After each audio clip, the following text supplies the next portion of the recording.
Welcome everyone to the January 16th meeting of the Town of Richmond Select Board. I'm coming to you tonight from sunny Buffalo, New York, which is predicted to get 2.5 feet of snow for the next 2 days. That'll be obviously something you all have never experienced, so I'll share all the details as it happens. Is there any public comment on any item not on the agenda? Jay, this is David. I just want to share my parents met in Buffalo, and my father always said Buffalo is a great place to be from. I used to be there. Well, you know, David, people say that sometimes, but I've been to a lot of Rust Belt cities, and I like Buffalo a lot better than most of them. It's a great city to walk around, and the theater district is very nice. They've got nice parks. I just don't think I could deal with 3 feet of snow every week. Yeah, the lake effect snow. Wish I could Yeah. send some. Is there any other public comment on anything not on the agenda? Okay, tonight I will be, Bard, go ahead. Just briefly, Jay, you know, it's the time of year and the time of day to a brief note of thanks or comment of thanks to the folks in the town, especially the highway department, that keep us literally and figuratively moving during a time of snowfall and slippery conditions. I concur. I'd also like to thank the crews from the various power companies, Green Power, Velco, et cetera. I know that a lot of our residents were without power for a span of time, and it was not always easy to restore it. I believe just about everybody's had their power back, but for all I know, since I left town, probably more people have lost it. So thank you for all who braved dangerous conditions to restore electricity. Okay, tonight I'm going to be relying on Josh and company to tell me if somebody has a hand up in the audience. Right now, I don't see any hands up on the Zoom. Are there any additions, deletions, or modifications to the agenda? Okay, seeing none. Let's go on and move into the warrant agenda. Our first item tonight has to do with the proposed Hillview Heights subdivision, which is in the process of being developed. This development has been past the Development Review Board and has been approved. There are a couple questions, though, that relate to us tonight. One of them is access permits. For those of you who have been following the history, you'll recall that there was originally one access, and then the property owners filed for opening up another access, and the other access was approved with a mandate that the first access be closed when the second one was open. And that, I don't believe, ever actually happened. And now the situation is that the parcel has been divided into multiple lots. And so the original access would serve one set of lots. The new access would serve a second group. And then there's a third lot, lot 3, that would have its own access. So it may be somewhat moot, the whole question of closing the old one, opening the new one, but I believe we do need to approve those access permits. The packet does have information about these lots. There is a diagram, which, Josh, I'd be grateful if you would share the site map that Viavanda submitted.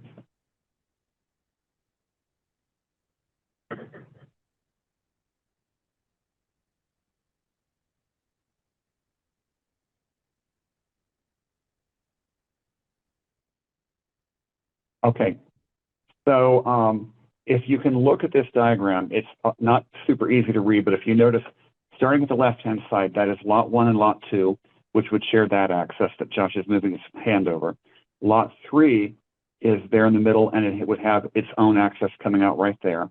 And then lots 4, 5, 6, and 7 would share the new access that you see branching out over here. While we're on this topic and while we have the map up, something that we all found a little incongruous. The DRB approves most things, but there's one thing that for some reason, besides the access permit, that we have to approve, and that is what's called a hammerhead turnaround. And that's a term I frankly haven't heard much before, but Josh, could you indicate the hammerhead turnaround? And that looks more like a Y to me, but I guess it's a hammerhead turnaround. We apparently have to approve that. So Josh, is there anything you want to add, or is Tyler present, or anybody from the Avondas present who can say more about why we have to approve this Hammerhead turnaround, or anything else we should know? Yeah, the Hammerhead turnaround, yeah, that's just the way the zoning regulations are written, and it's a bit of an oddity to me, honestly, that the DRB approves everything else about a subdivision beyond the access permit, but the Hammerhead turnaround for some reason is carved out for the select board. So I think this is the second one that I've seen in 5 years that has come to the select board. Pete, our road foreman, has reviewed the Hammerhead turnaround. It's designed to town specifications. So it meets what he needs from a Hammerhead turnaround in the road. Pete's also reviewed the 2 access permits, and they meet the sight lines and the requirements that he needs for accesses onto the road as well.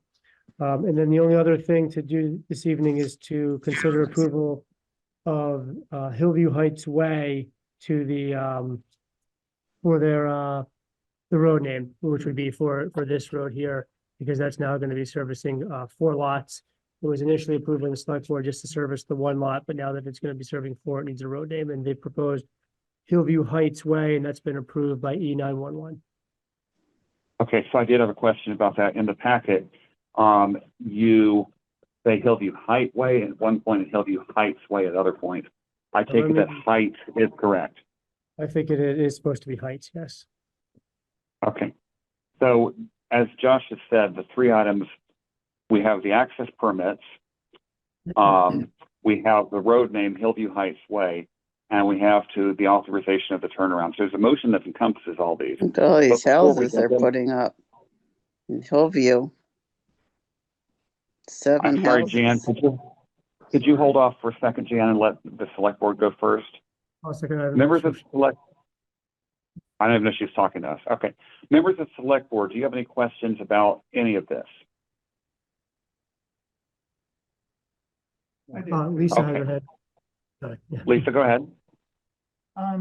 You know, looking at this, the so-called hammerhead there is also part of a larger road. Does Lisa have a microphone by her?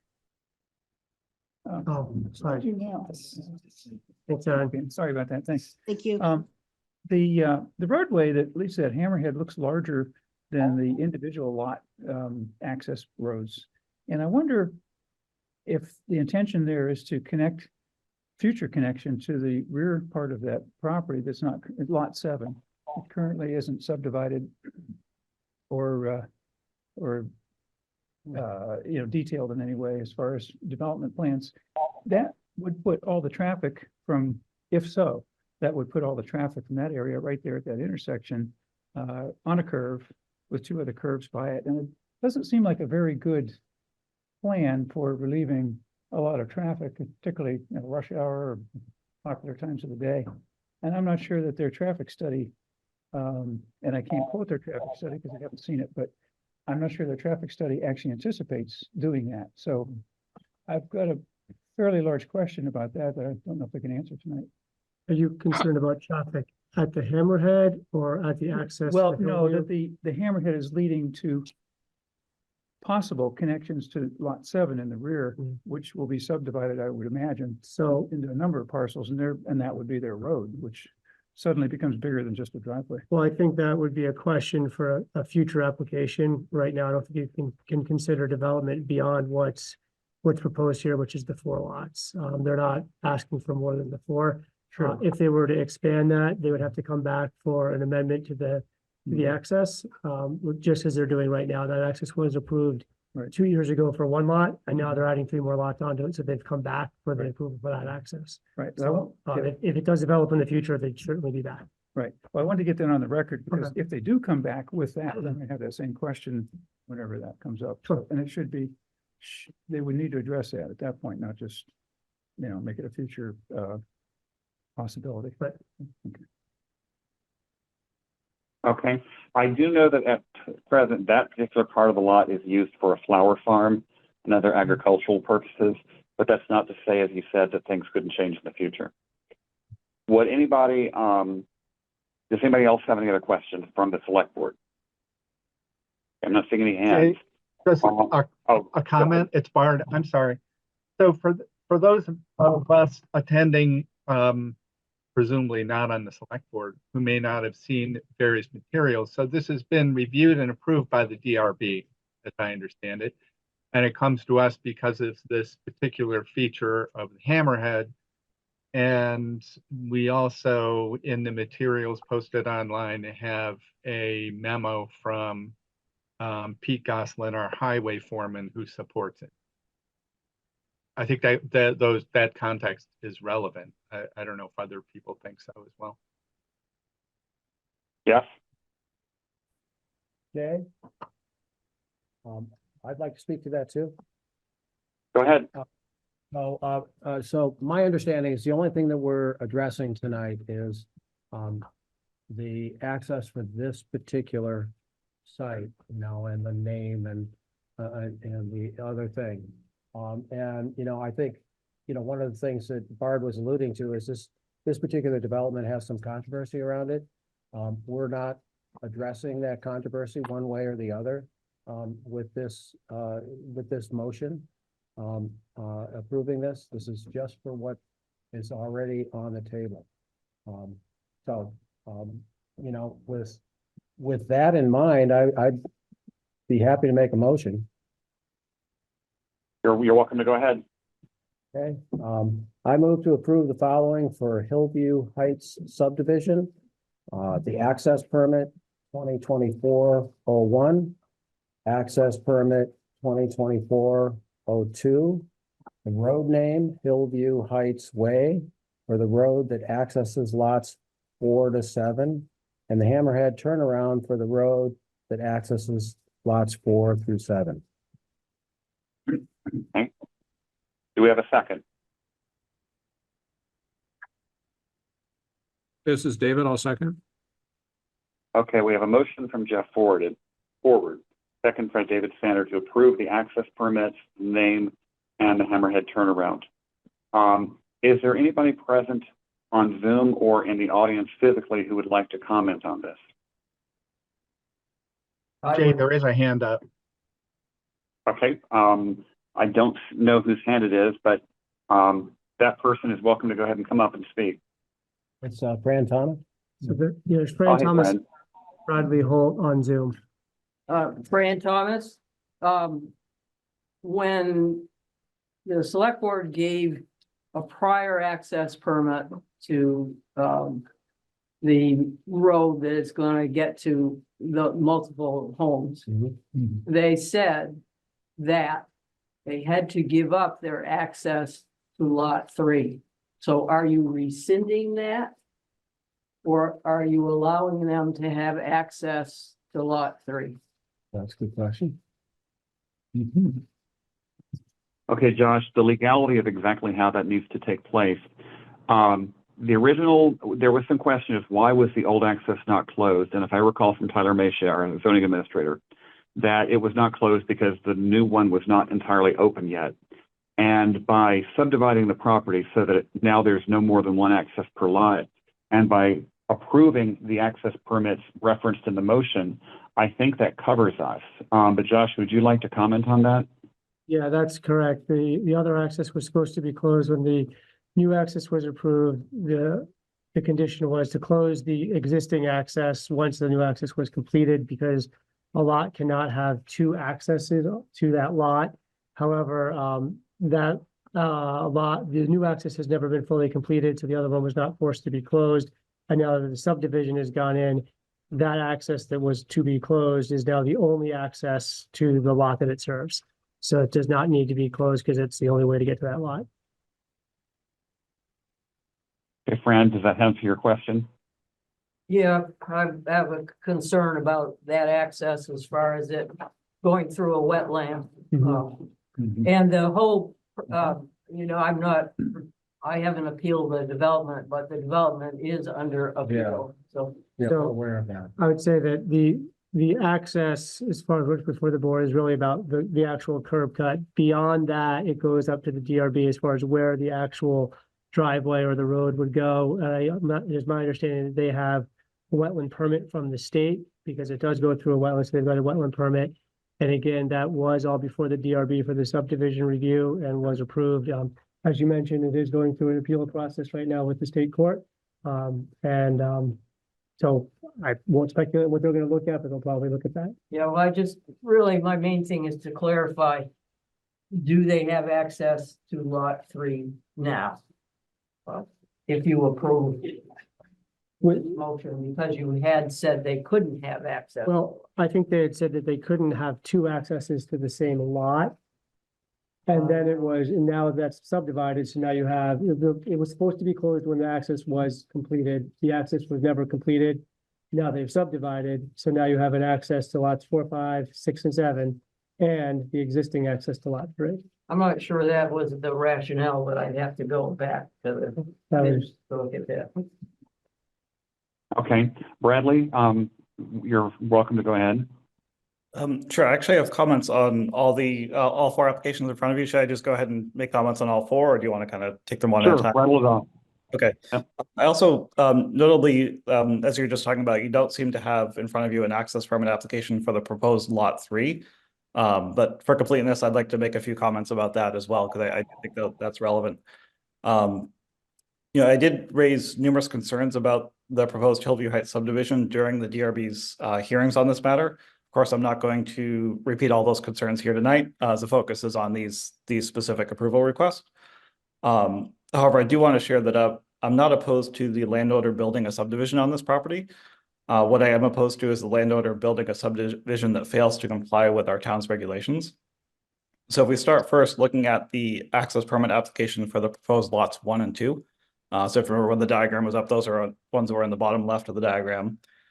The proposed lots 1 to 2 driveway does not meet the VTrans B71 driveway standard, which is required by our zoning regulations.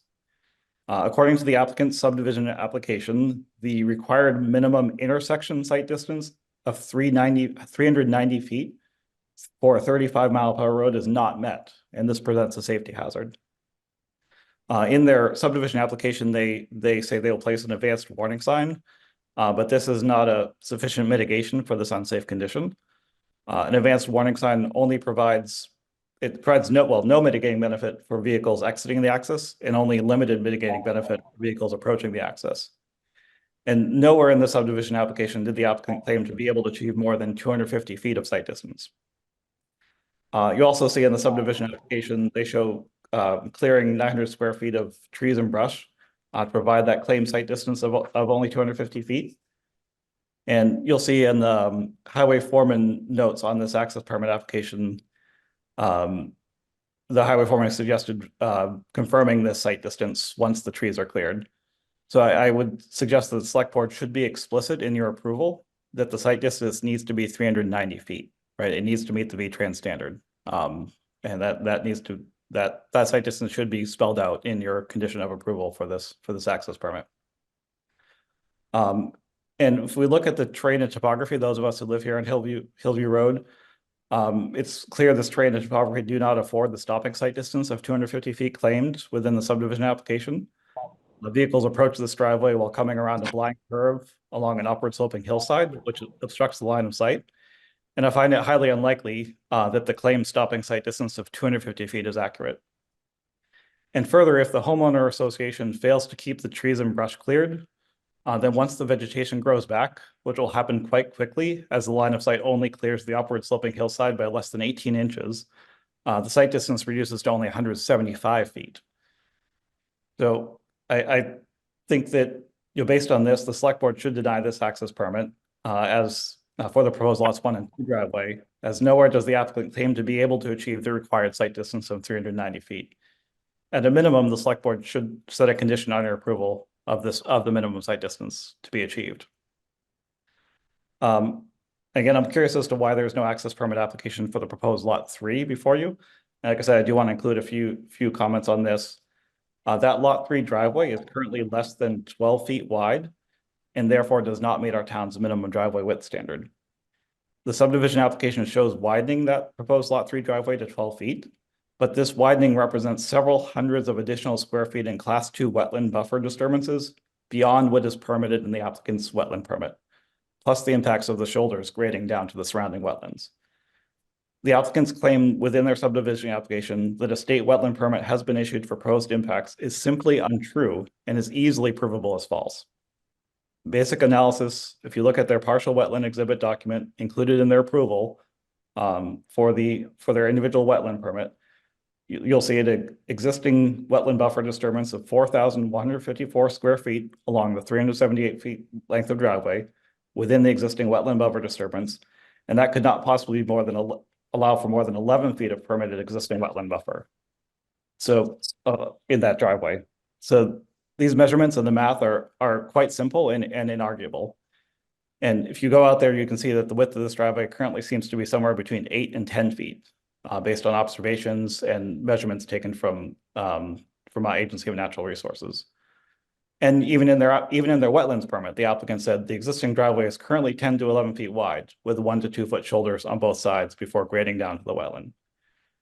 Section 6.9.2 of our zoning regulations states that no land development shall occur within a class 1 or 2 wetland or wetland buffer unless approved or exempted by the Vermont Wetlands Program. The wetland disturbances of widening that proposed lot 3 driveway have not been approved by the Vermont Wetlands Program. And section 6.9.3 of our zoning regulations requires a 50-foot buffer surrounding class 2 wetlands. The applicant's plan to widen the driveway to 12 feet would not only result in unpermitted wetland disturbances, this newly developed driveway would have no wetland buffer at all. So if there is a permit for you for this lot 3 driveway, that should be denied as well, again, as this driveway doesn't meet town standards. And then if we look at the proposed lots 4 to 7 access permit, I have to say this access and permit in particular, this permit application in particular makes a mockery of our town zoning and demonstrates contempt for the select board's authority. As you discussed a few minutes ago, in late 2021, the landowner applied for an access permit at the same location, claiming that this access permit was for a single family home. Across 2 select board meetings in 2021, and after public comments and discussion around numerous concerns related to and evidence of piecemeal development, the select board put those 2 conditions on this access permit, one of which, as you discussed, was closing out pre-existing access. And the landowner has evaded the select board's condition to close out this access for the last 2 years by not completing the work of upgrading the driveway and access road. And since receiving the access permit and associated zoning permit over 2 years ago, the landowner has not invested any work, time, or expenditures in the project. That driveway has remained unimproved. And even just last October, they applied, the zoning administrator issued a one-time extension of the zoning permit for this driveway, even though the applicant has done absolutely no work on this driveway. And in fact, we appealed that zoning permit extension to the DRB for these reasons. And astoundingly, the landowner applied for this new access permit that is before you now, just over a week after the DRB heard our appeal of the driveway permit extension. No longer even bothering to maintain the pretense that they intended to upgrade the driveway and access road for a single family residence, as they claimed to the select board over 2 years ago, and they claimed to our zoning administrator in October. I also want to note that this proposed driveway also has a class 2 wetland buffer issue and is not in compliance with section 6.9.3 of our zoning regulations, as it does not have a 50-foot wetland buffer as well. There's also class 2 wetlands there.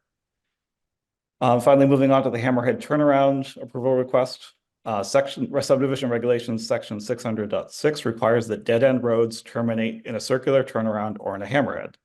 You can see quite plainly on this site plan that this proposed hammerhead turnaround is not situated at the road's dead end point, which is required by our subdivision regulations. If you look at the site plan, you can see that the proposed lots 4 to 7 road continues on past the lot 7 driveway entrance to the lot 6 driveway entrance and then onto the field drive. The right of way over lot 7 to benefit the proposed lots 4, 5, and 6 continues past the currently proposed hammerhead turnaround to the beginning of the field drive.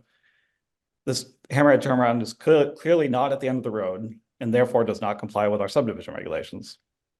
I would ask the select board to seek clarity from the applicant if the road terminates at the currently proposed hammerhead turnaround at the start of the field drive or somewhere along this field drive where there are proposed utility lines and a transformer with no clear purpose. You can see these utility lines in the transformer along the field drive most clearly in the grading plan for the proposed lot 6, which is on page 6 of the site plan document, although that is also visible on the master site plan page. Finally, I'd like to speak briefly about the road name. I didn't see it included in your related files for this meeting, but there is an email on September 19th, 2023 from Tyler Hermanson from the state of Vermont Enhanced 911 Board that was sent to our zoning administrator, where he said, what he had to say about the road name was plausible to do this while being on Hillview Road, probably not the most ideal, but would only work because it's off of this road. Ideally, it would be unique entirely to town/zip code. This would be up to your select board. They wanted this name or something more unique. I may suggest getting at least one more option in case your select board wants to go with something more unique. I don't know if the select board's seen this memo. You should have seen this memo if it wasn't provided to you. I'd be curious to hear if there was a backup name proposed, as it seems concerning to have two very similar road names, Hillview Road and Hillview Heights Way, connected to each other. That's all I have, but I appreciate the time. I'm happy to take any questions if you have any follow-ups on any of those details. Okay, well, Bradley, to start off with, thank you for your detailed research. I am not competent to judge whether your evidence is correct. It certainly sounds pretty detailed and compelling, but I am in Buffalo and not able to go out with a yardstick and start measuring things. I would be open as one member of a 5-member select board to delaying this until we could get more information about what Mr. Holt says. Like I said, this is not my area of specialty, but it'd be interesting to get more information to verify, is all of this correct? I have no reason to suspect Mr. Holt would be lying, but I just, we need to do our due diligence. With that said, other members of the select board, do you have questions or comments? Bart? I'll just note that for a large degree, these matters tend to be handled by You're a little garbled. To a large degree, these items tend to be managed by the DRB and zoning administrator. So I guess my question is, to what degree do we have guidance or input from either members of the DRB or zoning administrator this evening? So I didn't see Tyler on the call, so I don't know if the zoning administrator's here. The accesses were included in the subdivision and were part of the DRB approval. So those have been approved. They also reviewed the Hammerhead turnaround, and I believe those are also included in the DRB approval, which I did include in the packet. As far as the access to lot 3, our road foreman did look at that. He did make a note about removing the vegetation and following back up after it's constructed to ensure that vegetation was removed to create proper sight lines. There is no access permit for lot 3 because it is the only existing access to lot 3, and it's currently an existing access.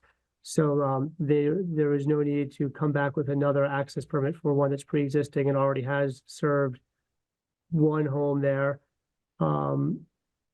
Lots 4 to 7, there was concern about wetland. Anything beyond that, I think, would be up to DRB review.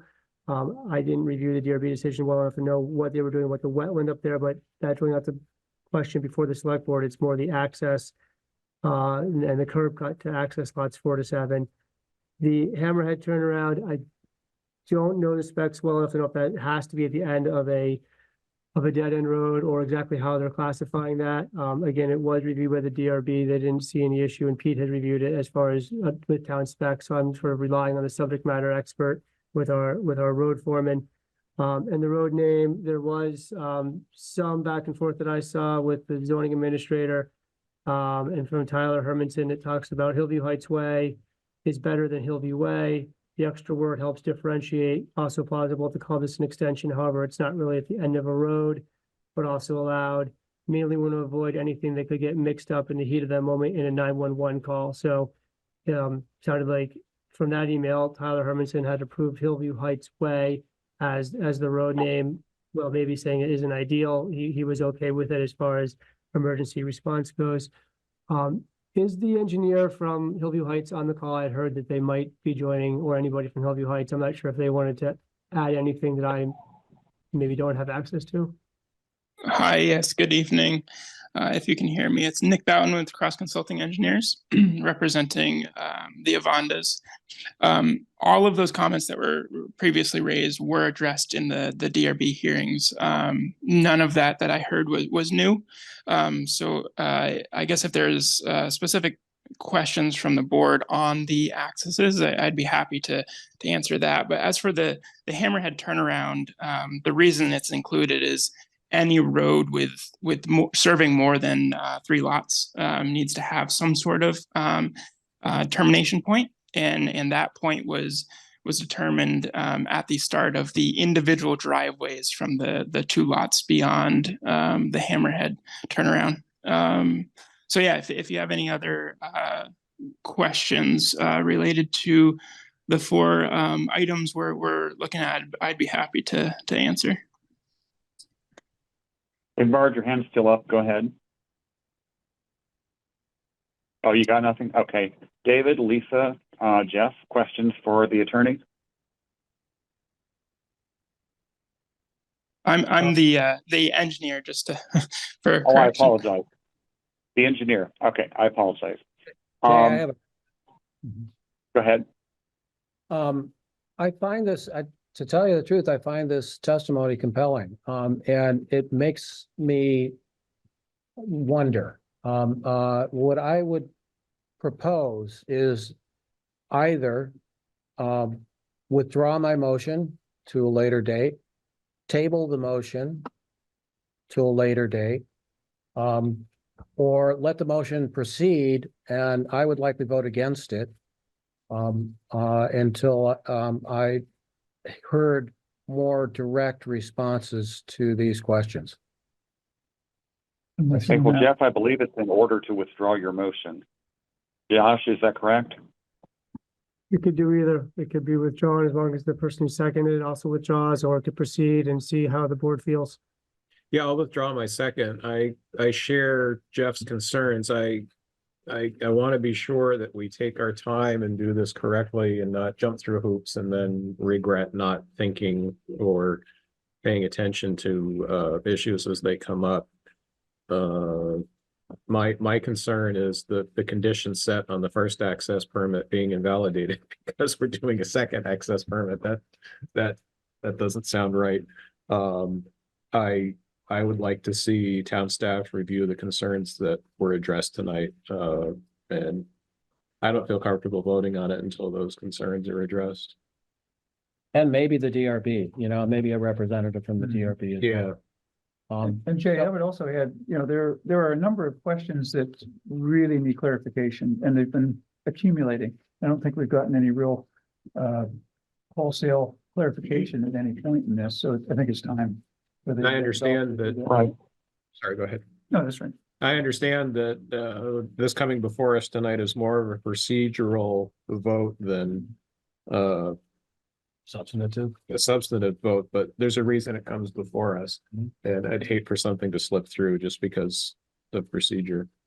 Well, whether something is trivial or major, it comes before us, we need to deal with it, correctly. Right. I would tend to concur with everything that's been said. I lack the skill to evaluate these matters personally, but I would like to see more detail on these and more detailed responses. For example, if the wetland buffer conditions have not been met, that should be something that empirically should be able to be determined. The same is true for the sight lines and the distances that are not sufficient that Mr. Holt evaluated. Those should be something that should be able to, you check the law, you check the ordinances, you check the regulations, and then you get out a yardstick or you get measuring tape. Until we've had things like that done, I would rather not approve this either.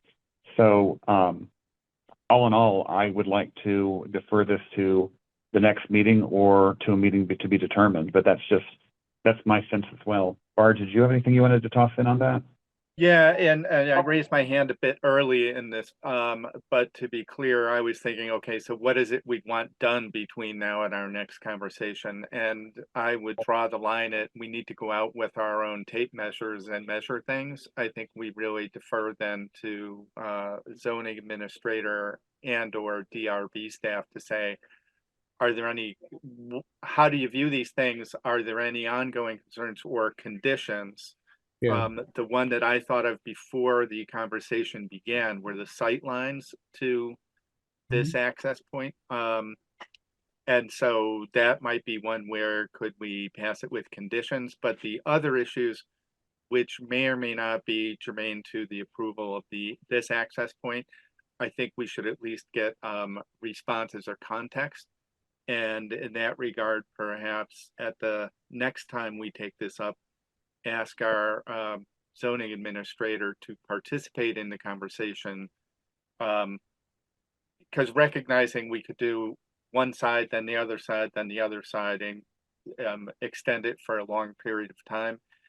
And I'm guessing that the DRB has dealt with some of these issues. I just don't know that to be true based on what I've seen. And to be clear, out of the something like 100 points in the DRB document, I won't claim to be a close student of each one of them. Okay, So, Mr. Chair, with agree.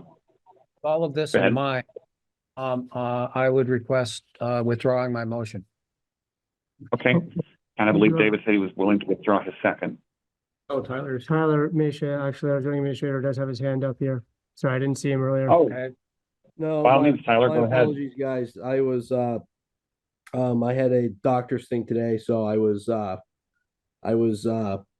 had to use anesthesia, which was why I was more planning just sitting here and listening. But if you had a specific question about something, my apologies for coming into it a little late. We just got back not that long ago. I can't promise should be able to answer it right off the top of my head now. I'm a little not playing with a complete full deck of cards, but if it's something I could take a stab at it if it would help you guys tonight. Frankly, I would rather have more time to review this anyways. Mr. Holt, have you submitted your questions and concerns in writing? I have not, but I can certainly do that ahead of your next meeting. I would be happy to do that. That would be very helpful. Thank you. Well, And then- can I add? I don't want you to just submit them to us. I am not going to push myself as the arbiter of the details of the zoning regulations. So to the conversation we just had, I think it's send them to us, but really the key person is the zoning administrator, and then a conversation between us and the zoning administrator about what remaining concerns may or may not exist, if that makes sense. Yeah. It does. I would still like to make sure that my comments make its way to you, so I'll definitely include you in those comments. But yes, I understand what your point. Yep. Okay. So long story short, the motion and the second have been withdrawn. We currently are taking no action in the form of a motion, but we are asking the town manager, town zoning administrator, and Keith Oborn as well, I suppose, for their detailed review of these points and to report back at a future meeting.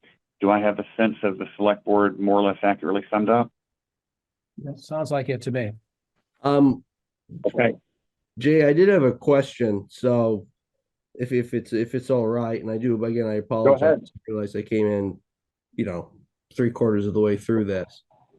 I guess, and you don't have to explain everything that Bradley had went over, but I don't know what extra review you'd be looking for, because it's the DRB's call to approve the subdivision. And once they approve it and review it, that's where the review kind of would end. Now, I would approve the various, make sure that, when the Avandas pull permits to build various objects of various parts of the subdivision, right, I would review those and make sure that what was submitted for the permit matches what was approved on the plans. But well, Tyler, to your know what extra review you're looking for, and it's very unusual to have me go back and review work that the DRB has already approved and put their conditions on. Well, right, but I know you're under anesthesia. I sympathize with that. But among the things we're interested in is the points that Mr. Holt has made about the access permits, which are something that we do approve. And we're not comfortable approving access permits that have serious questions about them. So that would be one of the things we would look into. The bit about the hammerhead turnaround, the DRB has reviewed this, but again, for some reason in our ordinances, it falls to us. And if the law or regulations say a hammerhead turnaround should occur at the end of a road, and this one does not, I haven't looked up the law, but if that's the case, then it would seem that would disqualify this. So the items we'd want to review would be, is it correct that a hammerhead turnaround can only occur at the end of a road, and does this one therefore fail to qualify? And are the points made about the measurements and sight lines relating to the access permits accurate? So that's stuff the DRB would not have reviewed because that's overapproved, because that stuff falls to us. Well, we did review the sightline thing, and those were found to be in compliance for lots 1 and 2, and that's noted in the DRB's decision. And I want to add that the site distances were calculated based on survey field topo data. It's not LiDAR, it's not aerial, it's actual measured survey data. And as for the hammerhead, it is at the termination of the shared road. Beyond that, there is no more road. It's just driveways, similar to a cul-de-sac in any neighborhood. Well, again, thank you for your comments, Mr. Engineer. It seemed that once the hammerhead occurred, it went quite a long ways down both arms. At what point does that cease to be part of the hammerhead and become just another road going off that way after a Y fork? Is there a limit on how big a hammerhead turnaround can be? Can you make a fork and have it go off for a mile? It didn't look like driveways. It looked like a continuation of the road from my not very experienced point of view. So the driveways have to extend from the Y at some point in the two forks of the Y is where those driveways extend from. I don't think Richmond has any regulations on lengths of driveways, as far as I'm aware. We do not. We have width requirements. You can have the driveway, assuming you build it to the minimum widths, there's no minimum length. So, You've heard me a second. so again, what would be helpful to me, anyways, is if Mr. Holt could write up what his concerns are. It sounds like Tyler and the engineer have answers to those, but I would much rather see that in writing before I make a decision tonight. Okay, while we're looking at the map, which is back up, when we look at the hammerhead turnaround, we've just been told that beyond the hammerhead turnaround is all driveways. But the northern part of the hammerhead turnaround appears to be a continuation of the road that then has two driveways splitting off from it. Am I incorrect? So that's a field drive that Lot 7 utilizes for the flower farm. The road itself and the road construction does not go beyond that. If you switch to plan 5 or 6, it can show the difference there.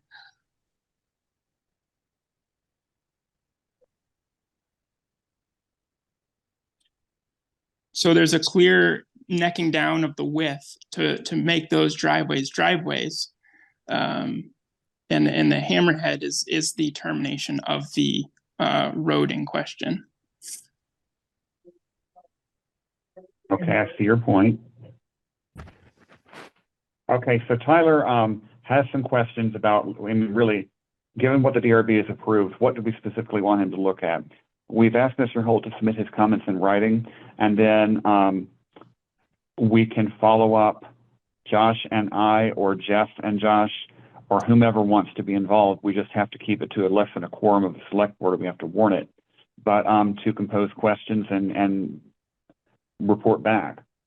So, Jay, if I could, I guess I would kind of just come back and say is that I don't have the ability to provide further review of the subdivision beyond what's been approved by the board.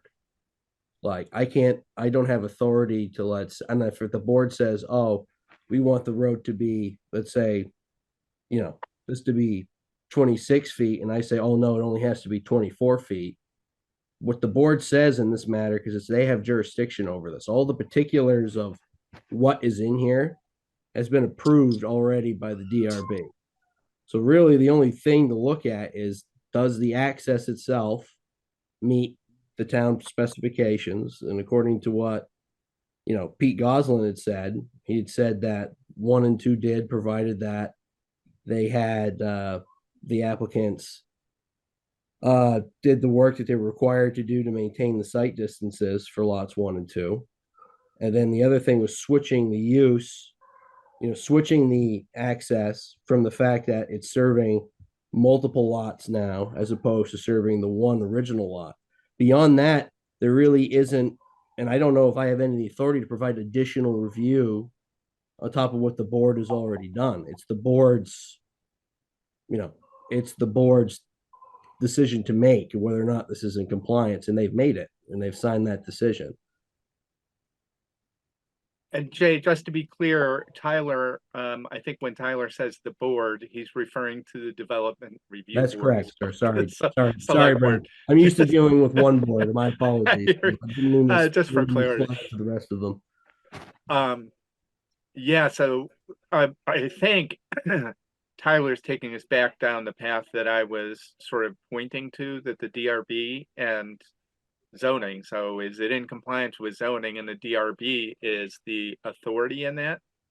And so then I think the salient points might be the sight lines and management of vegetation, which is something we might entertain as part of approving the access. Approve it if you maintain control of vegetation or adequate sight lines, as has been pointed out in the materials we've seen this evening. And then that is a requirement. The board made that a condition of approval. So that's there. It's been added to the HOA covenants as well for lots 1, or for the development as a whole, to maintain that cleared area on lots 1 and 2. And so then the question about the separate pre-existing, as I understand it, access point, which, as I recall, the point was you can't have 2 access points to the same lot, right? And now if it's different lots, it potentially could keep the former access point. Is that, Tyler, appropriate from a zoning perspective?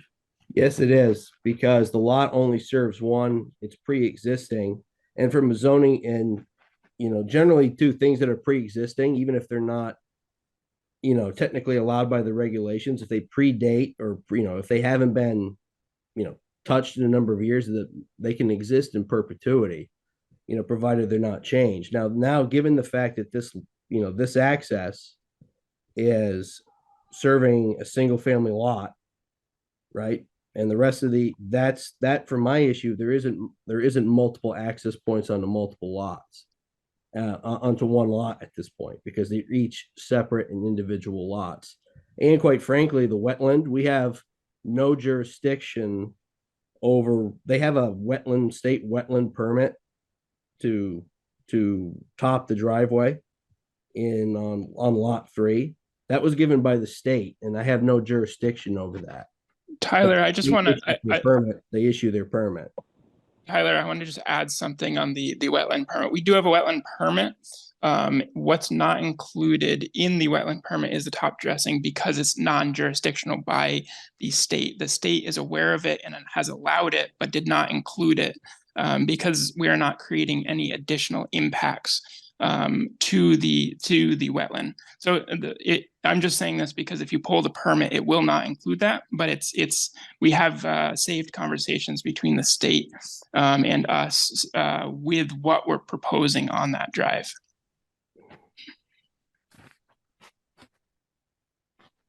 Okay, so we've heard from Tyler that, in his opinion, there's very little further he can do. We've asked Mr. Holt for all this in writing. Does the select board have a motion or any further comments on what we should do? Or do we want to use one of Bard, I like it better when you do it. Can you tell us what the Society of Friends does to let things roof, or what's that term you like to use? Seasoning, which is just sort of put something aside and pick it up later and see if it's easier to make a decision then on a different day. Okay, so one possibility we've got, although I certainly know that the developers, the Avandas, would like to have us take action, we would like to make sure the action we take is not one we will regret. So I don't know that we need a motion to simply say table this until a future meeting, but I think that's what, regardless of what we ultimately wind up doing, I think that seems to be we don't want to take any specific action tonight other than to agree to revisit it. Well, Jay, I see Jeff's hand up. I don't know if that's a new hand or an Oh, old Jeff, hand. go ahead. I missed your hand. Go ahead, Jeff. It seems to me that we are being asked to make a decision. And if we're being asked to make a decision, then we have authority to make a decision. And I'm not ready yet to make a decision personally. So I really appreciate the depth that Mr. Holt put his questions together. I think Tyler and the engineer and the developers likely have answers to those questions, but I would like to see them in writing before making a decision. So I'm in favor of delaying this to a future date. Thank you, Jeff. And having those questions and answers in writing and head to head goes a long ways towards not having to go through this. Very much so. And I think it would give, I think that it would it's part of the due diligence of making a decision. I don't see any urgency here for us to make a decision tonight. Procedurally, when you table something, you need to set a date at which it will be revisited. You can't just say a future meeting. You can say the next regularly scheduled select board meeting. I feel pressured. If we were to move this forward tonight, we would have to put conditions on vegetation being cleared, the existence of the right of way on the current access permit being I believe you said 12 feet. I mean, 3 conditions that I could think of already. I'd rather have the answers before making the conditions. I'd feel comfortable picking this up in the next meeting. Great. And I think those conditions have come from before, not tonight. Yeah. So they're already dragging on. So Jay, it's Tyler? hard. I'm a little conscious of our role here. So I am not inclined to ask people to answer a number of questions that they may have already answered. And I think Tyler has already made statements to that effect this evening. Here's what I would recommend, that we get the questions or comments in from Mr. Holt, and we forward them to the DRB and zoning administrator and basically say, is there anything in here that is not already addressed in the permit or the DRB decision that should change our minds or make us impose new conditions as part of the select board's access review or decision. And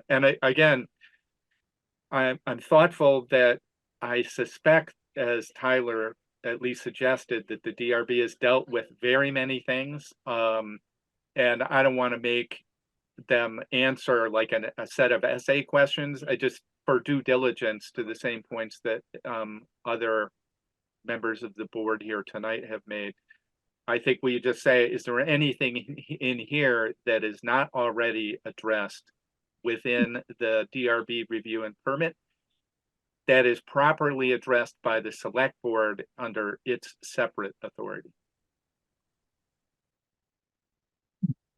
Okay. Tyler? Jeff, and I don't mean to, to be rude or stuff when I say this though, but I think the select board's jurisdiction, and maybe it's a question for the town attorney, is really limited to just the accesses. That's it. Any of the other content of what the road is, where that road goes past, then all that other stuff is under the jurisdiction of the Development Review Board. And again, you're asking me to come back and review questions that Mr. Holt has looked at. And I guess my response to that would be, is to what end? Because again, it's been approved by the board. Like, I've reviewed it when I do my staff notes, right? All the staff notes for my DRB decision is on the website. And has also been, with all the stages of this. The select board has reviewed it. The Development Review Board has reviewed it, approved it, put their conditions on it. And again, I don't know if I can go back after the fact, after we've already approved a subdivision, to then go back and require an applicant to submit additional information or change their plans beyond what they would like to do because we've already determined that it's in compliance with town regulations. Okay, well, Tyler, here's my suggestion. One of the things that several members of the select board have stated is that we need to put conditions on the access permits. And we know from the last time we visited the kind of idea of a restriction on an access permit 2 years ago, that it didn't work out the way we expected. Rather than people just off the cuff throwing out restrictions tonight, at the very least, I would think that we need somebody to review what Mr. Holt has said and make a canonical list of the restrictions under which we would approve these access permits. And I'm not ready to list all those restrictions tonight, but I think after reviewing these documents, I think we would be prepared to do that. So at a minimum, we do need to make sure that we have the right stipulations or restrictions so we can put them in a form of a motion and not wind up going, oops, we forgot that. I guess, Jay, if it's all right for me to ask you a follow-up, what restrictions, what is it that you're really looking for? I mean, we can't really prohibit further development of the land. That's the applicant's right to do that if they choose. And if they do choose to further develop that would require further review by the Development Review Board. I mean, there's no scenario here where they get to build beyond what they already have submitted plans for without going back to the DRB. Tyler, I think I can maybe sum this up. There are certain things that the board can look at when looking at access permits, and there's certain things they cannot. I think we get the questions from Mr. Holt. We look at those. If there are certain things that are all, and I think Bart said this, but I'm just going to sort of restate it. If there are questions there about anything that the DRB already approved, we say already approved, not part of the access. If it has to do with the access permit and sight lines, we talk to Pete, we make sure that it's meeting that criteria. If it talks about ongoing clearing of vegetation, we add that in as a condition. If it's anything about wetlands or road size, that's already been asked and answered by the DRB. And I think we come back to the board with very clear guidance on that. Even though I think Pete's already given us pretty clear guidance on the sight lines, it doesn't hurt to do due diligence. It's 3 more weeks to the next board meeting. As long as we get those questions from Mr. Holt by the end of this week or early next week, I think we can come back with a very clear direction to the board. Questions that came before this board tonight specific to this access permit had to deal with line of sight, vegetation, Right. vegetation obstructing line of sight, and the actual width of the existing access permit on the already approved access permit. So those 3 conditions are conditions that do come before this board. And sitting on this board and hearing these concerns coming to the board tonight, I can't act until those specific issues are addressed. Maybe it's just check. Okay. But I don't feel comfortable tonight saying, well, they said this, but they said that, so we think this. I think we should take the time, and that does come before this board. Check those things, verify that, yes, those are in compliance, and then I would feel comfortable proceeding. David, thank you. And I know some of those things are still in the air from last summer. So it's been a while. They need to be settled. And I'll be honest, when access permits come before this board, and I've been on this board a while, we ask Pete if there are any issues with it, and Pete says, well, this was my concern, but it's all okay. The culvert is good. The line of sight is good. Okay. And we've never had an access permit that we spent 45 minutes discussing before. He would be impressed. Okay.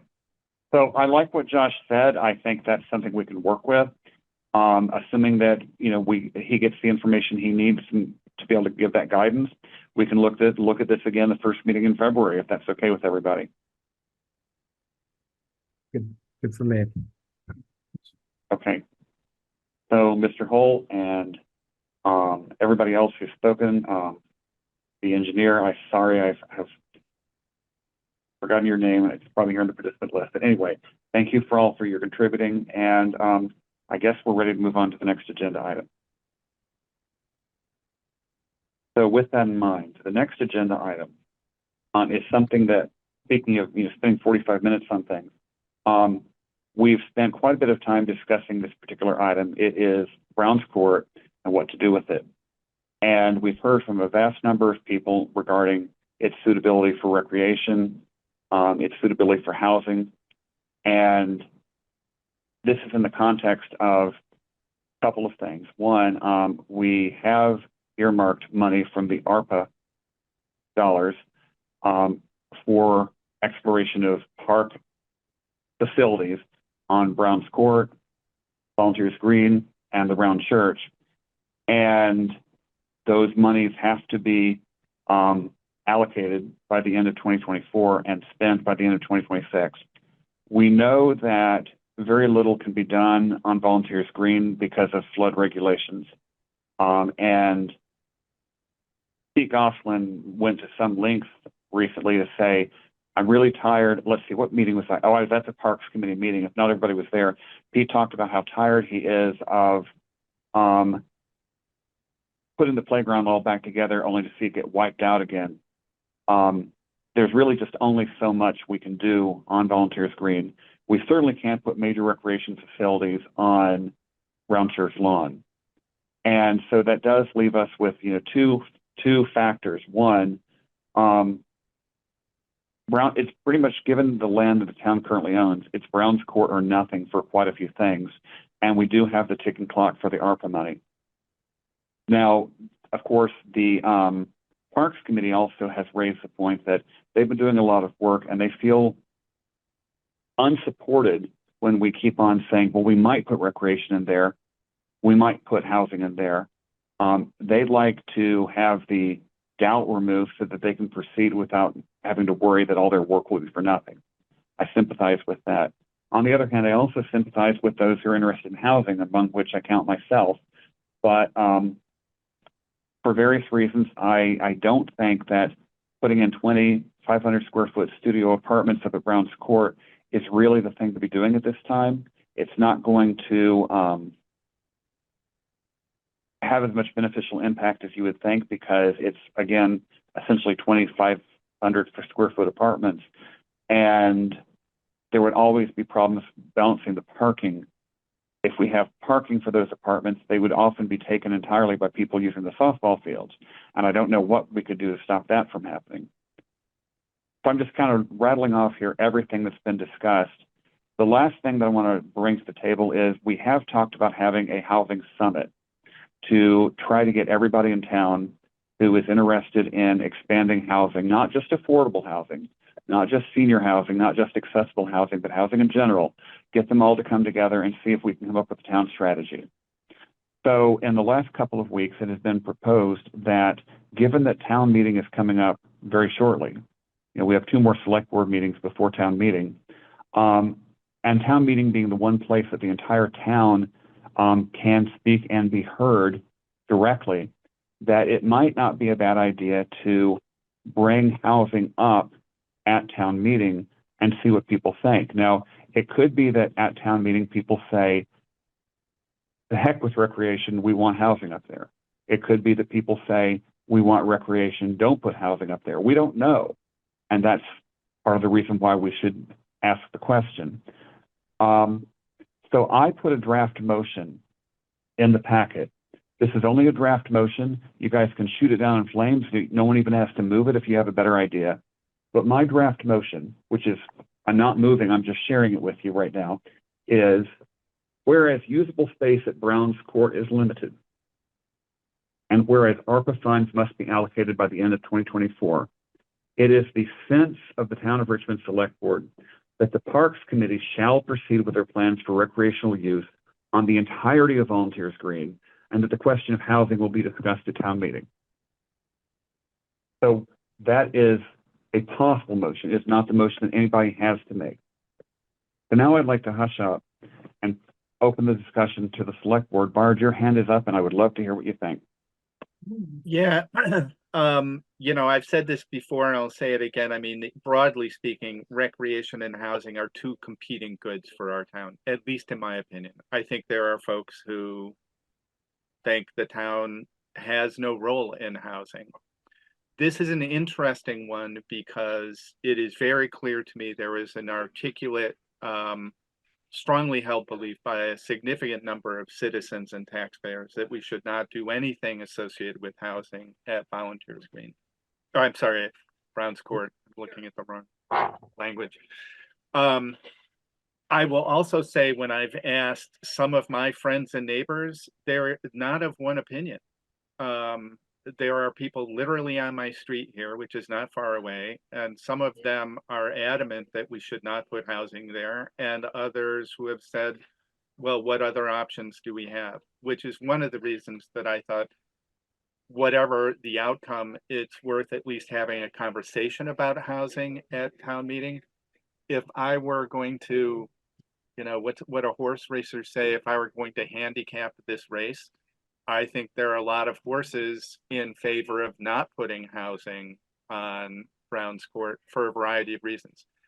I'll also want to be clear, what I've seen is a perhaps misperception or misunderstanding of the conversations we've had to date, which is not replace all of the recreation, get rid of the softball field and put a bunch of housing in there. The conversation from the beginning is it possible to coexist there? And the first question, is it possible? And the second question, is it desirable? And even if it's possible, it may not be desirable. Now, if we move to the more immediate question, what I like about your motion beyond the intelligent use of whereases, which are underused in our motions as a select board, the idea that we would say move forward to the recreation committee and assume that you have all the available space. And for those of you who have not looked at the site map that was posted along with our materials, I don't think there was any shocking news, but I'll say honestly, it seemed a little bigger than I thought it was based on the red lines on the map. I say that without saying because of that, we need to put housing in there. I have not been proposing we put housing there. I have proposed that we discuss the pros and cons. And to me, that's why it would make sense to at least have a conversation at town meeting. Recognizing it's not binding, but it's my sense that members of the select board would feel bound, even if it's not binding. That makes sense. I don't know if those comments are helpful. And I recognize, again, people have really strong feelings on this, especially the neighbors, and I appreciate that. Bart, I think your comments, at least from where this member of the select board sits, are well taken.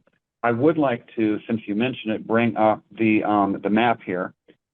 Chris Haggerty, a surveyor, presented to the Parks Committee last week about this. We hired him to survey the perimeter of the park and the legal boundaries.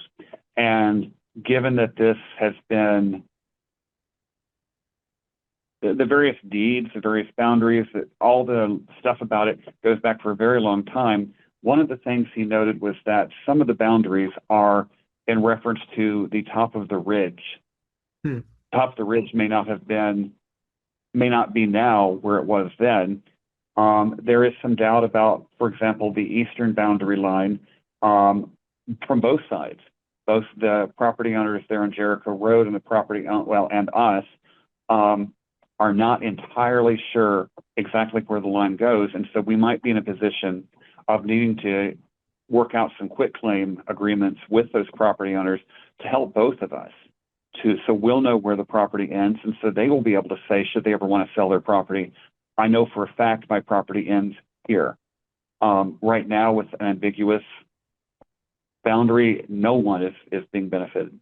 Another thing that Chris mentioned, and the members of the Parks Committee who are on the call tonight or in the meeting tonight can correct me if I'm wrong, but the actual usable space, despite the red boundary, is not as much as you would think, because some of it, like down here at this part, is steep slope and ravine.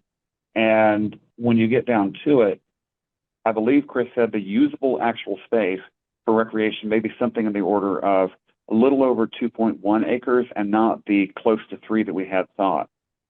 The survey was not 100% complete as of last Monday, and I don't know if we received further word from Mr. Haggerty about where we stand, but that's what the map that he's referring to is.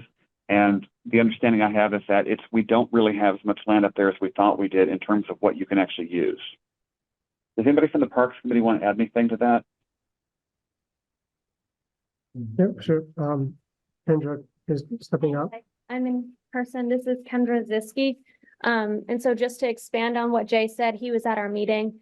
And Chris Haggerty you were correct, about 2.1 acres of open flat space is what he estimates.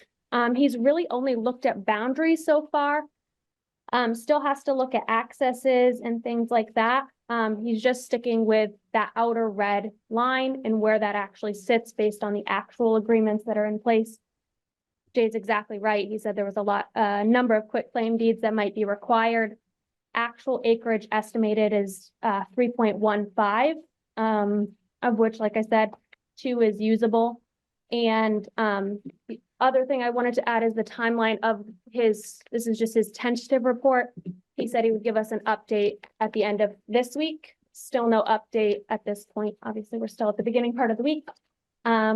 So we would expect for our next meeting, which is next Tuesday, to potentially have more of a idea. I don't know that he'll have a finalized report. He had a lot of moving pieces, it sounded like, and especially that topmost area of the red lines on the map that they were showing me. Yeah. So stay tuned on that, but at the end of the day, I hate that phrase, but I use it all the time. It seems to me that putting housing and any additional recreation up there might be very tricky. I think no one wants to eliminate the softball court or do anything that significantly encroaches on it. But I have a problem believing that we could put housing and really much of anything else besides the softball court up there. So, but that's just, I'm not a surveyor. So I'd like to hear from Jeff, David, and Lisa about the idea of bringing this up at town meeting, but giving the Recreation Committee the go-ahead to act under the assumption they can work with the whole space. Do any of you three have comments on that? Lisa has her hand raised. Yeah, Jay, Lisa, go ahead. a lot to say. Do you want to hear it? Or? Yeah. You know, a whole bunch of things. I'm going to throw them out a little bit randomly because I'm sorting them through and I keep coming up with a jumble. So I'll just put them out there. First of all, I feel that we're pressuring ourselves to come to a decision on this property. We've got a timeline that's set by the money, and we're turning it into a housing versus recreation. Got to do it now. It needs to be recreation. Where else could it go? There's a bunch of questions that we're putting ourselves in a corner with, and I don't think that's the right thing for us to do to ourselves. Recreation is a good pursuit. It's necessary for the long-term future of this town. And as we have residents in the future, which we don't have right now, they're going to want recreation too. They're going to need it. It will bring them here. We're not going to lose people because we don't have recreation, because we don't have it right now up there in Brownsport. If we did put it in, we probably won't attract anyone from out of town because there's nowhere to live. So we've got some intersecting problems that really need to be addressed in a bigger way. And what I've really started glomming onto is the official map. I don't know if anybody knows what an official map is. I've got a couple of copies here if you want. Right here, it's defined in Vermont Statute 24 VSA 4401, 4402, and 4421. I've been harping about this for a little bit. It's not a quick or easy effort or endeavor, but at the end of it, what you have is a plan for the town that goes beyond our town plan. It's an actual map that shows where you put roads, where you're going to put recreation areas, where you're going to put other amenities, all funded by the town. And the landowners that own those lands have their chance to say, count me in or count me out. And it has legal authority that this town can use. The official map is a legal document that we can use. And it goes beyond the town plan, which is a great document in and of its own right, but it's necessarily broad. It's kind of it's the foundation for something like an official map. I think we should take some of the ARPA money while we have it and do an official map that will serve us well way into the future, instead of us trying to force fit something or not force fit it into a small site that's surrounded by existing housing, can't grow beyond its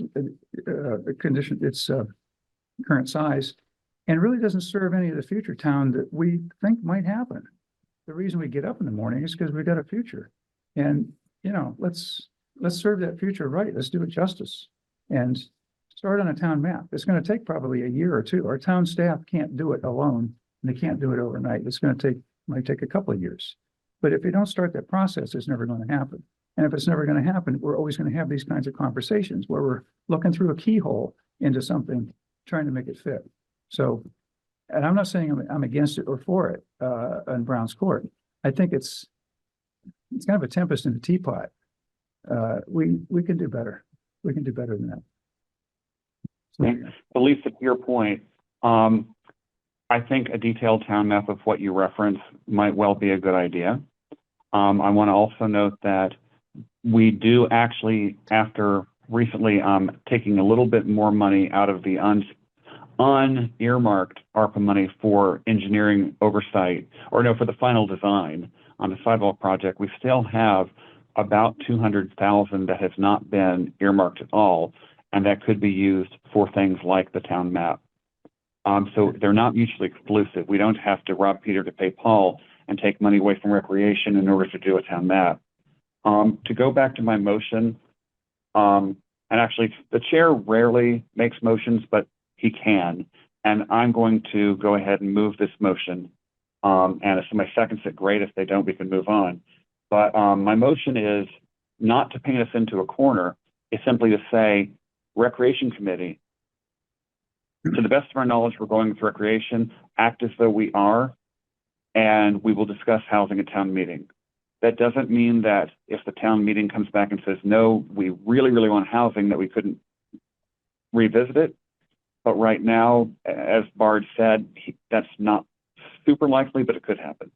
So my motion, I'm going to go ahead and make it, whereas usable space at Brown's Court is limited, and whereas ARPA funds must be allocated by the end of 2024, it is the sense of the Town of Richmond Select Board that the Parks Committee shall proceed with their plans for recreational use on the entirety of, Brown's Court, not Volunteers Green, and that the question of housing will be discussed at town meeting.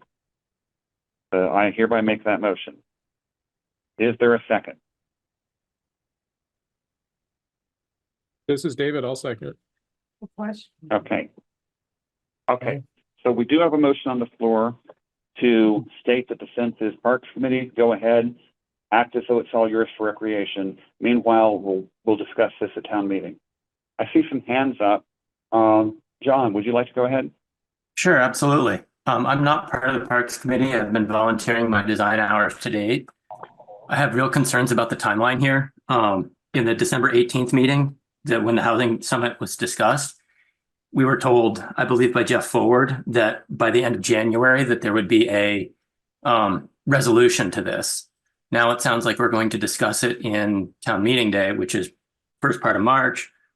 The next time that we will know for sure, well, we might know a direction, whether it's housing or not, will be mid-March. And I believe this ARPA money needs to be earmarked by the end of this year.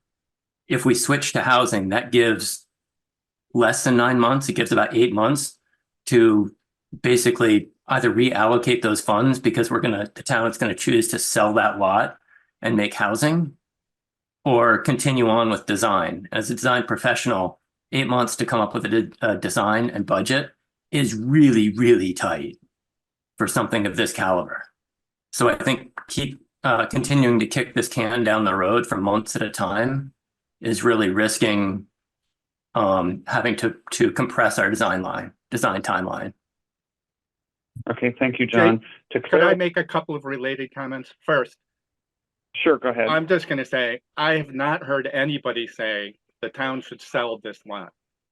So I'm a little concerned about statements that are not exactly what was said, but the question of what's the right timeline, it is really fair. And I think that's what this motion attempts to do, is to say, ask the Recreation Committee to move forward with a plan for the entire area.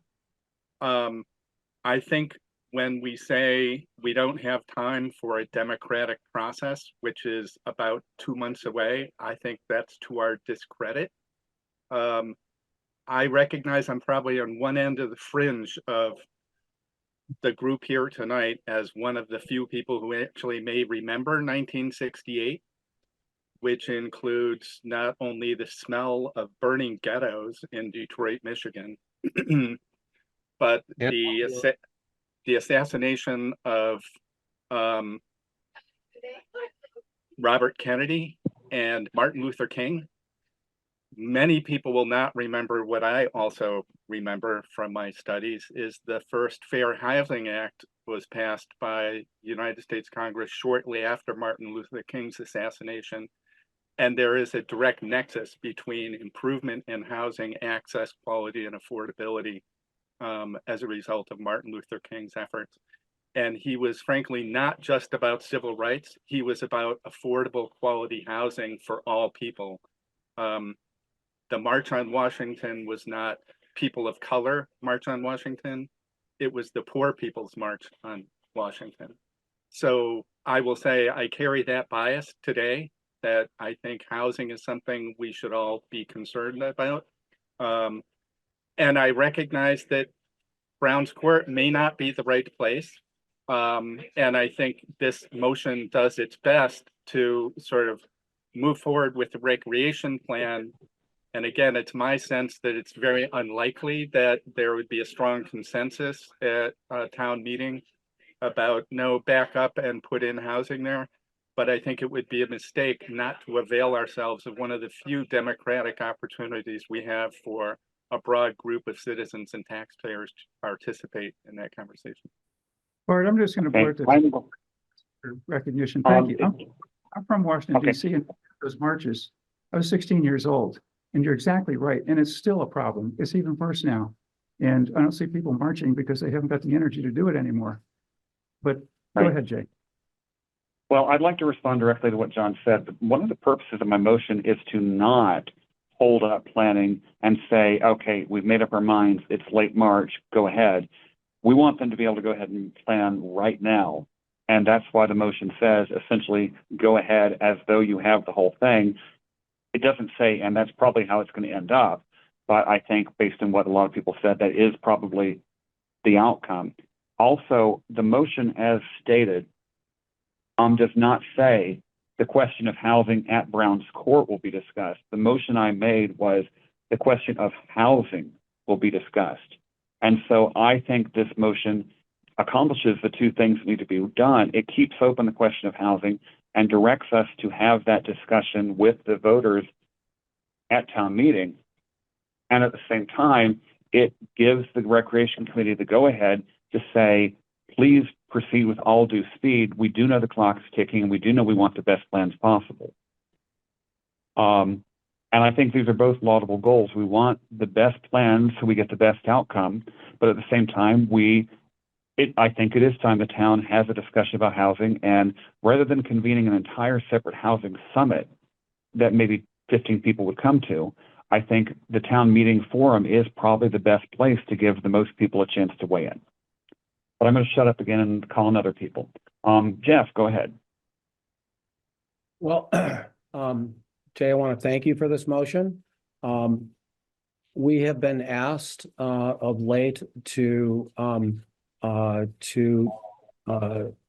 forward a motion in the negative, that there shall be no housing at Brown's Court, as a motion that's proposed to us. I would point out that Robert's rules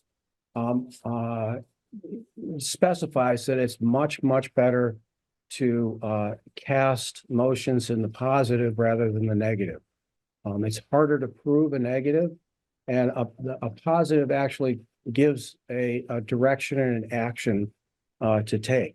So I appreciate that your motion is in the positive to direct the committee to move forward with a recreational plan. I would point out to John that we have never said either or, housing or recreation.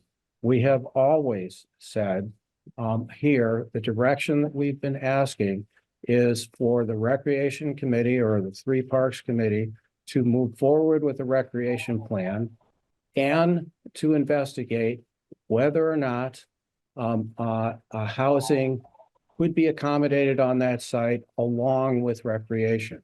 It is, at least that's that's been my intent all along, is not either or, but both. I guess as far as the tail end of your motion, Jay, I feel like the open-ended question of whether or not we want more housing is too open-ended to give much direction for anybody to do anything. We have had that that incentive to do that for quite some time, and I think everybody would agree. It'd be hard for me to imagine that anybody doesn't agree that we need to do something to address housing. So the one change that I would make to your motion would be to be more specific about Brown's Court. The first half of your motion is about Brown's Court. And I think the question that's up right now is whether or not, again, not either or, but whether or not we should continue to investigate whether housing is appropriate at Brown's Court. And so I would support your motion if it was recreation and housing, and ask the question at town meeting. And I think we need to come up with a motion and probably an article, and it would probably have to be pretty soon, about whether or not the town should investigate whether Brown's Court can accommodate housing and recreation.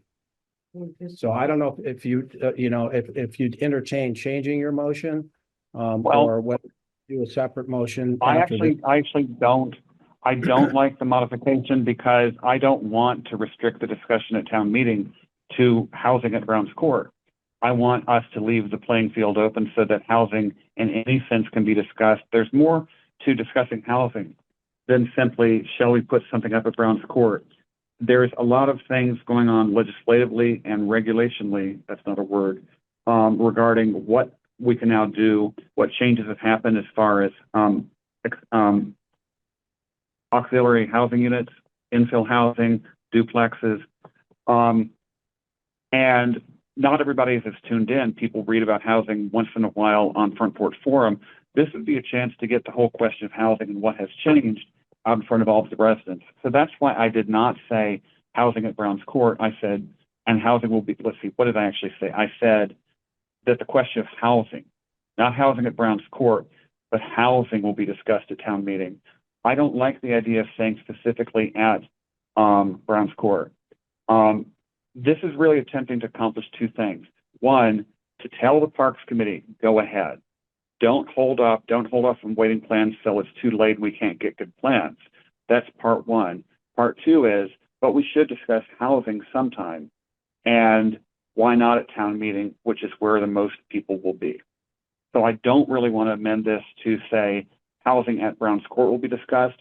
I want to basically accomplish two things. I want to get the Recreation Committee feeling safe, that they can move forward with, we've told them go to it. And we're kind of implicitly by doing that saying, barring any really unusual circumstances, that's what it's going to be. We're not painting ourselves into a corner and saying absolutely no ifs, ands, or buts. It's going to be recreation and then having the town demand housing at the town meeting. We just all know that that's unlikely to happen. So it's essentially, functionally just about the same thing. So if I just Jay, I would vote against this motion, in part because actually it doesn't give, even if we were to have an article say let's discuss housing at a town meeting, it doesn't result in any particular action. And if we include the whole gamut of what we can do with housing, it doesn't give us anything to do necessarily. So I think what the Parks Committee has asked us, I believe, is they've asked us for direction. And I believe that what we've told them is, yes, we want recreation, and we would like to investigate what the possibilities of having recreation and housing. And if we could come up with a decision at town meeting that housing is not a consideration for Brown's Court, then so be it. but I don't believe your motion accomplishes that. No, Okay, just- I guess we have different purposes.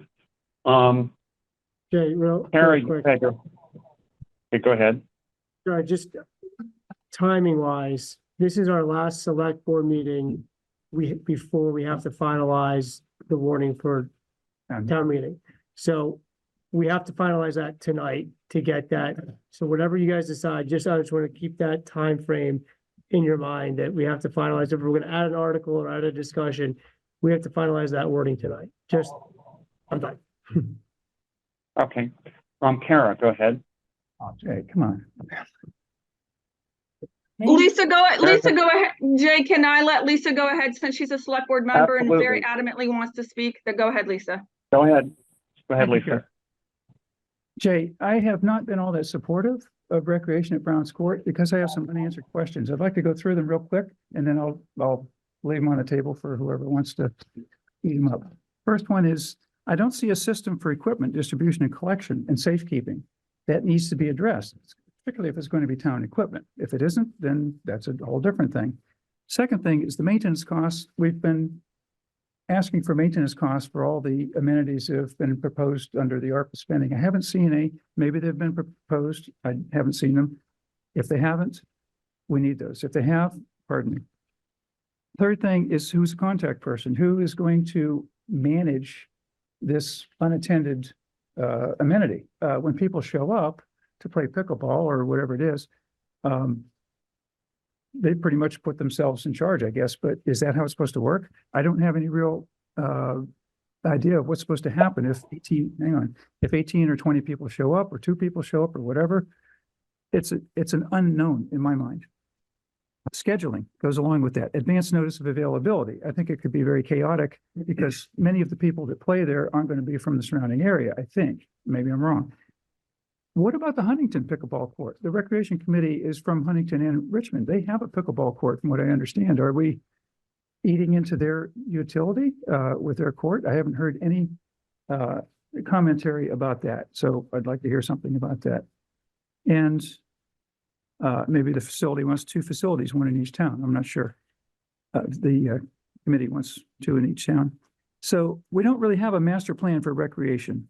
So that's when I back on my rant about the official map and so forth. That's one of the amenities that should be shown and could be shown and usually is shown on an official map. We're piecemealing this. We're looking like this. We feel around the dark and we grab one and then we go do it again. That's really not a good idea for Richmond going into the future that way. And I'll stop. Okay, so Lisa, Jay, can I please speak now that I gave Lisa the opportunity? Are you going to address Lisa's stuff? Yes, thank you. I'm going to address Lisa's stuff. Lisa, all your points are good, but that's why we delegated this to the Parks Committee to come up with those answers. It's not the Select Board's job at this time to come up with those answers. That's for the Parks Committee. And frankly, what I'm trying to do with this motion is give the Parks Committee the encouragement to go ahead and find out those answers and not worry that we're going to say, never mind. Those questions all do need to be answered, but this is not the night to answer them. That's what the Parks Committee will be working on. Okay, Kara, go ahead. Thank you. Thank you. I'd like to make a point of clarification, make sure we all understand. What was the deadline date that you had given to the 3 Parks Committee for recommending to the Select Board how to spend the $450,000 that you've asked them and charged them with making a plan for, which is not piecemeal? And I take offense to that for this whole committee, that they are working diligently to make plans based on the ARPA's survey, along with all the other survey and informational, I don't mean the land survey, I mean the documentation that was sent out to survey the people of the town. And they're also having many hearings. I mean, they must have had 20 hearings now between having to attend all of these select board meetings and their own meetings, which are public hearing to get input.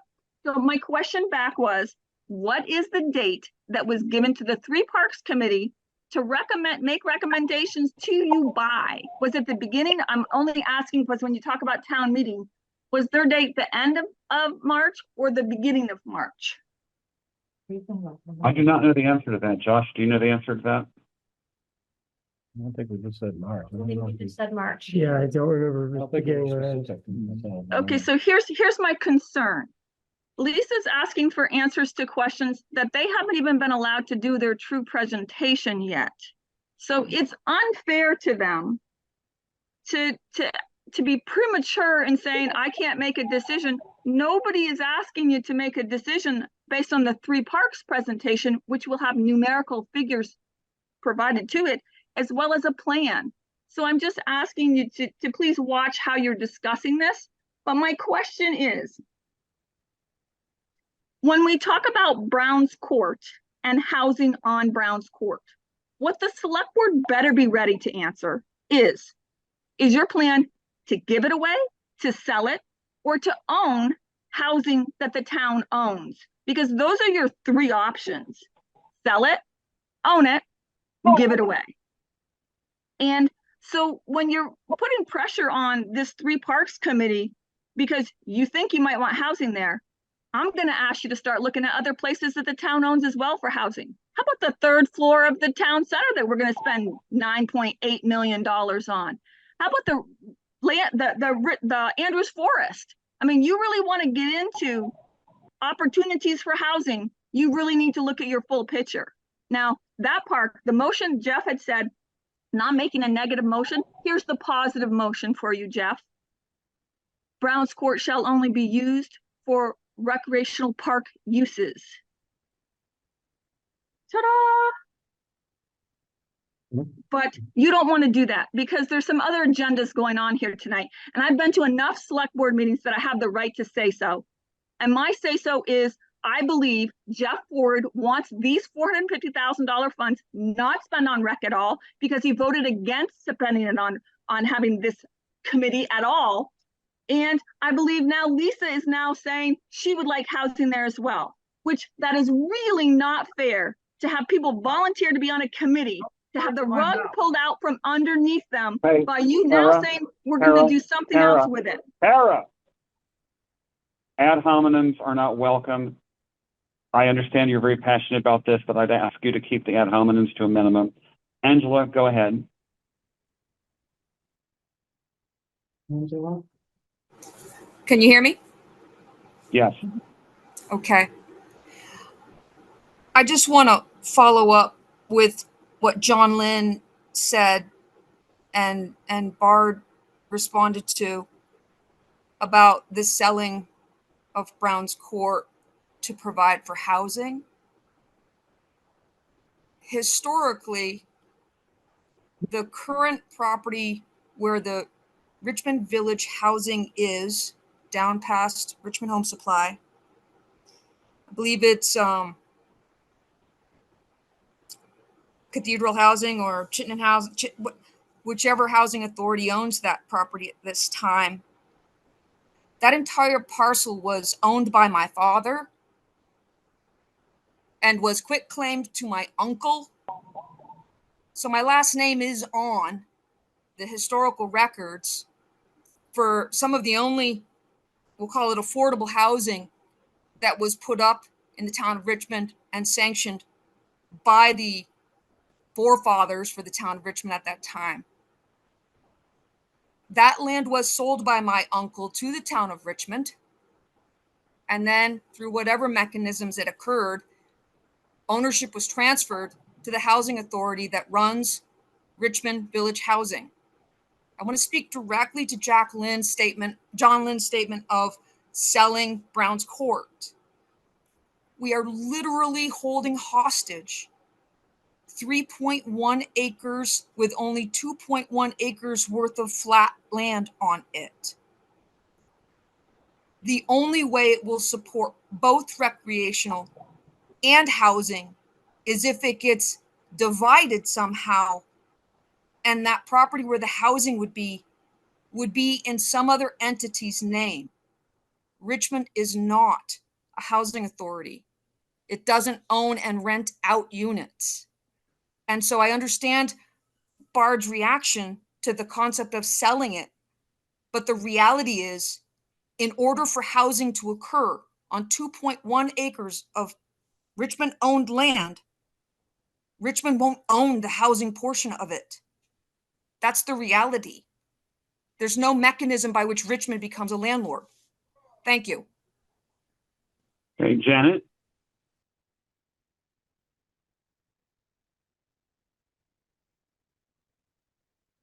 Thank you. I just wanted to say a couple things. One is, I really appreciate your making this motion, Jay. I understand, the discussion in the last meeting we had, I think it was select board, or maybe it was at the parks meeting. I understand you feel the frustration of the committee, and you're really trying to help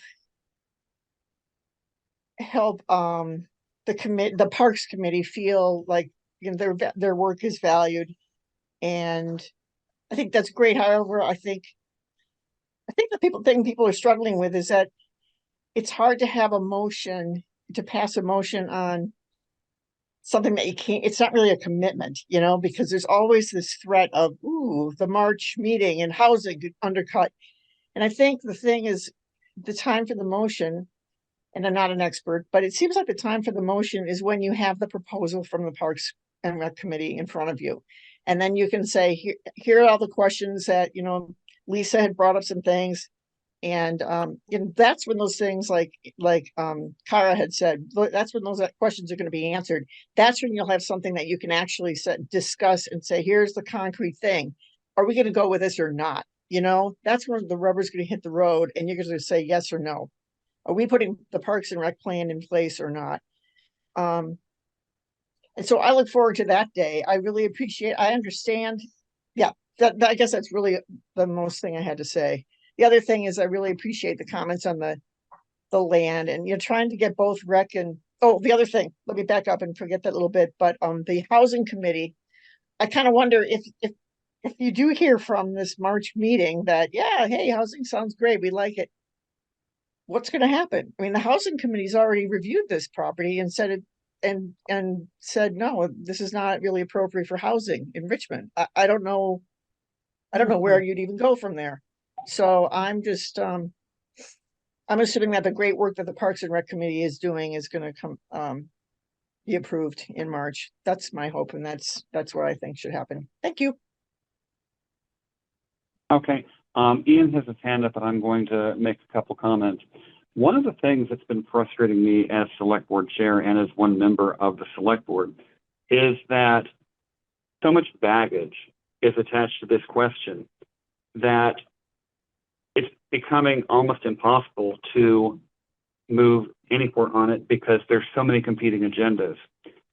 The purpose of my motion was to try to set all that aside and not tie us up in red tape and complicated matters and simply say, the Parks Committee has asked for a clear go-ahead.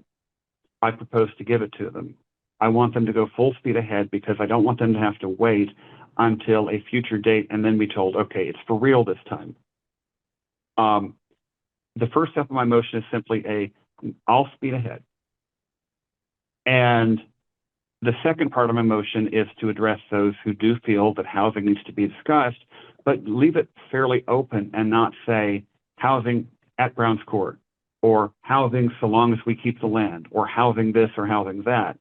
Every time that we try to get more specific about housing, we wind up really tying ourselves in knots. And we may find out that at the end of the day, there I did, I said it again, I should put a quarter in the bucket every time I say at the end of the day, I'd be rich. When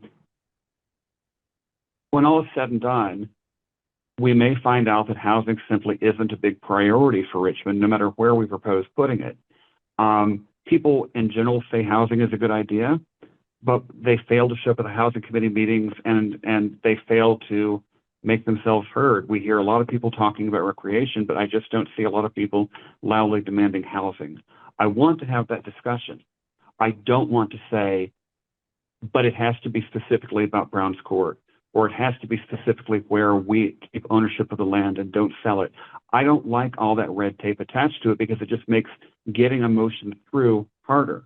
Right now, I'm beginning to wonder if there's any motion on this topic that can pass the select board because everybody always wants to add their tweak. And even a very simple motion like this is proving very difficult to get consensus on. Every time we say, let's be more specific to this person, this other person says, no, I don't like that anymore. I begin to wonder if we say the town of Richmond is in favor of baseball, hot dogs, and apple pie, and somebody wouldn't say, what about peach pie? Sometimes you just got to make a motion, agree with it, and not try to finesse it so much that you never actually get anywhere. And that's the reason I kept this motion fairly generic, is because I don't think that once we start down the rabbit hole toward really complicated whereases and putting conditions and putting stipulations, that we're doing ourselves any kind of service. I think we're just making it harder to get anything passed. If somebody were to amend this and say the discussion must be specific to Browns Court, I would vote against that motion, because I don't want the housing discussion to be solely about Browns Court. I want it to be about all the options open to us, with all the regulatory changes and all legal changes. And is there land the town could buy? Is there land that somebody would be willing to develop? I want it to be open-ended. I don't want it to just be Browns Court. So that's why my motion is Parks Committee, go ahead. We don't want you to wait. Go ahead. And by the way, yes, we should discuss housing. That's the motion. It's not hyper complicated. It's simple and to the point. Parks Committee, here's the go ahead you asked for. Oh, and yes, we should discuss housing. Okay, that's my thoughts. Ian, go ahead. It's okay for you guys to not agree. You can just make your motion and vote on it, and then you'll all be on the record, and we'll know where each of you stand, and that's okay. That's all. You So, should do that. Jay, I think you should do that. Ian's kind of channeling what I've been poised to do for a few minutes anyway, which is, I believe we have a motion that's been made and seconded. Right, I'd like to call the question for a vote.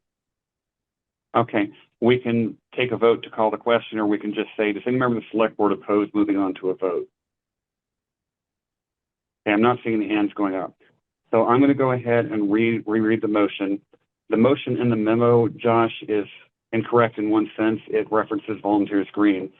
The motion, as I wanted to make it, is whereas usable space at Browns Court is limited, and whereas ARPA funds must be allocated by the end of 2024, it is the sense of the Town of Richmond Select Board that the Parks Committee shall proceed with their plans for recreational use on the entirety of Volunteers Green, and that the question of housing will be discussed at town meeting. Please state your name and your vote. You meant Browns Court. You read it as I wrote it incorrectly. Oh, I'm so sorry. Browns Yeah, Court. I did it again. Browns Well, Court. I Hey, wrote please. it wrong. I'll take the poll. Jay, this is David. Bard, aye.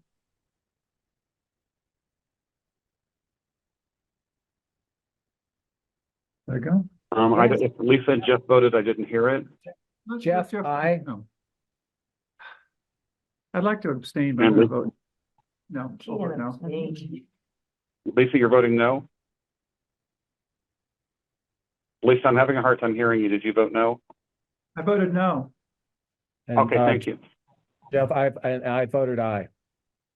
Okay, Let's have- and I vote aye. Okay, so the motion passes 4-1. I want to thank everybody. I appreciate what Ian said. It's okay to disagree.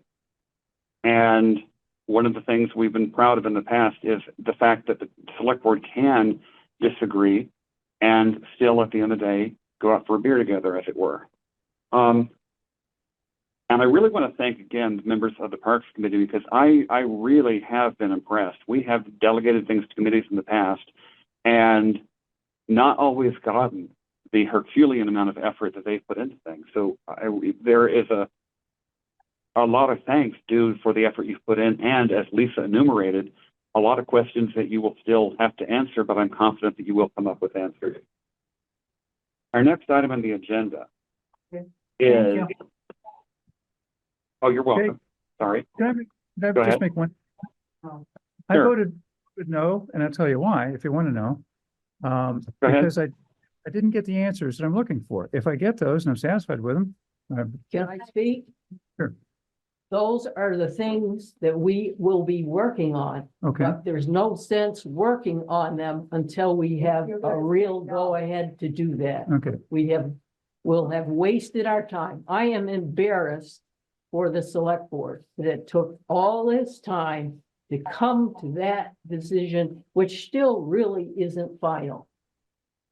I was on the select board for 9 years and never did we have a topic it took so long to come to a decision that still can be reversed. Fran, it's obviously a deep concern all around. Excuse me, I was on the recommended first playground. Okay. We did it all by volunteers. We didn't have ARPA money. We didn't have the select board to tell us what to do. What is so tough to make a decision? I think we did. Okay. I think it's been spelled Okay. out. With all that in mind, we do need to move on. It's already 8:51 p.m. and we're 2 agenda items in. The next item on the agenda is informational. There has been quite a bit of discussion about the culvert running under Route 2 by the Willis Sledding Hill. As has been noted in Front Forks Forum, this involves a culvert repair that was managed under I-89 that was managed by VTrans, the Willis Sledding Hill property, which is owned by the Land Trust, Route 2, which is owned by VTrans, the Farr Farm, which is privately owned, and the railroad, which is owned by the railroad. There's no town property involved in this. The Richmond Land Trust is working on working with the state to get the stream back into its original location. And, normally you can't relocate streams, but because the stream moved because of that giant dig, the giant hole in the ground that you could have sunk a blue whale into, on I-89, that's caused all this. And because the relocation of the stream was man-made, the Land Trust is going to be allowed to try to remediate it. Now, in terms of, let's see, Tyler, go ahead. Yeah, there is one point I would make to that, is that, and I've actually, Rich reached out to the Richmond Land Trust on this. That work is going to need a zoning permit to do. So they can't just go in and redig and move stuff around in there. Unfortunately, they're going to have to come back and get a zoning permit in order to do that sort of work. So I do think it's important to clarify that. I've been trying to get in touch with the Land Trust for since about last week or so, and I just haven't managed to. I left Jim an email, and I left him a voicemail too. I just haven't heard back from him, but we are going to need to have that permit, just so you know. Okay, so we have Wright Preston here from the Land Trust in person, and we have Jim Feinstein on the call. Wright, I assume you're here to speak to this? I'm actually going to let Jim start, but I can answer questions as Jim and I can answer questions. Yeah, I can kick us off. Jay, that was a great summary. I don't know what the interest of the select board is specifically. Tyler, thank you. Did get your message and are aware that we need a zoning permit. We need state approvals as well. So there's a lot of approvals, and we are just in the request for proposal stage for the engineering, which will determine the feasibility and cost of relocating Donahue Brook. At which point, if we feel that it's feasible and have an approved design, that will then go to the state and to the town for approvals. We are moving ahead because, as you stated, we believe it's a combination of natural and extraordinary causes that have man-made causes that have created this situation, and the effect on recreational and agricultural resources in Richmond is severe. And so we'd like to see if we can restore things to the way they used to be. Any questions for Jim or for Wright? I would just add in photographic images of that area from before 1900 through the present, the stream up until July 16th was in the location against what was the Willis Farm and is now the REIT property. So this is a new event that, based on photographs, hasn't occurred before. And as Jim said, we're getting a lot of rain these days. Part of it's natural, and in all likelihood, as a layperson, some of it's man-made, given the changes that went through the interstate. So stay tuned. Well, observationally, just observing, a lot of disagreement tonight, but we can all agree gravity is real. We can all agree water follows the path of least resistance. And there's a hill that the interstate bisects, and then the state put that nice new culvert in, so now the water. Yeah. Last year, the planning commission took a walk out there and while we were talking about the gateway in a whole lot of ways. And we toured every one of the properties, got permissions of the landowners, and we went all over the place. I was astonished, kind of horrified really, with the amount of erosion. Yeah. And I don't know what else you call it, just mayhem going on coming from the interstate. Because these people are all down below there, and Yes. yeah, they're sitting there hoping the rest of it doesn't come down, I guess, but I felt really bad for them.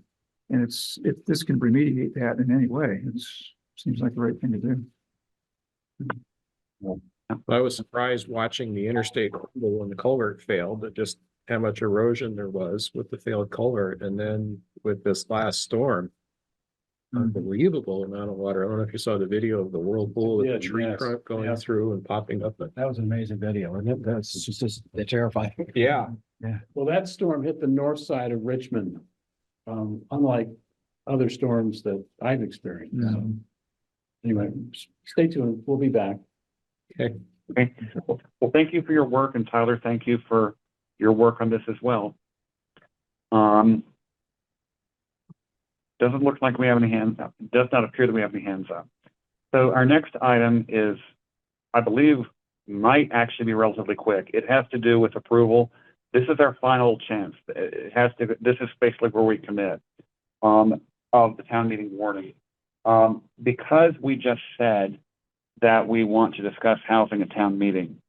Josh, in his packet, mentioned that he will have a draft town meeting warning that would include that article.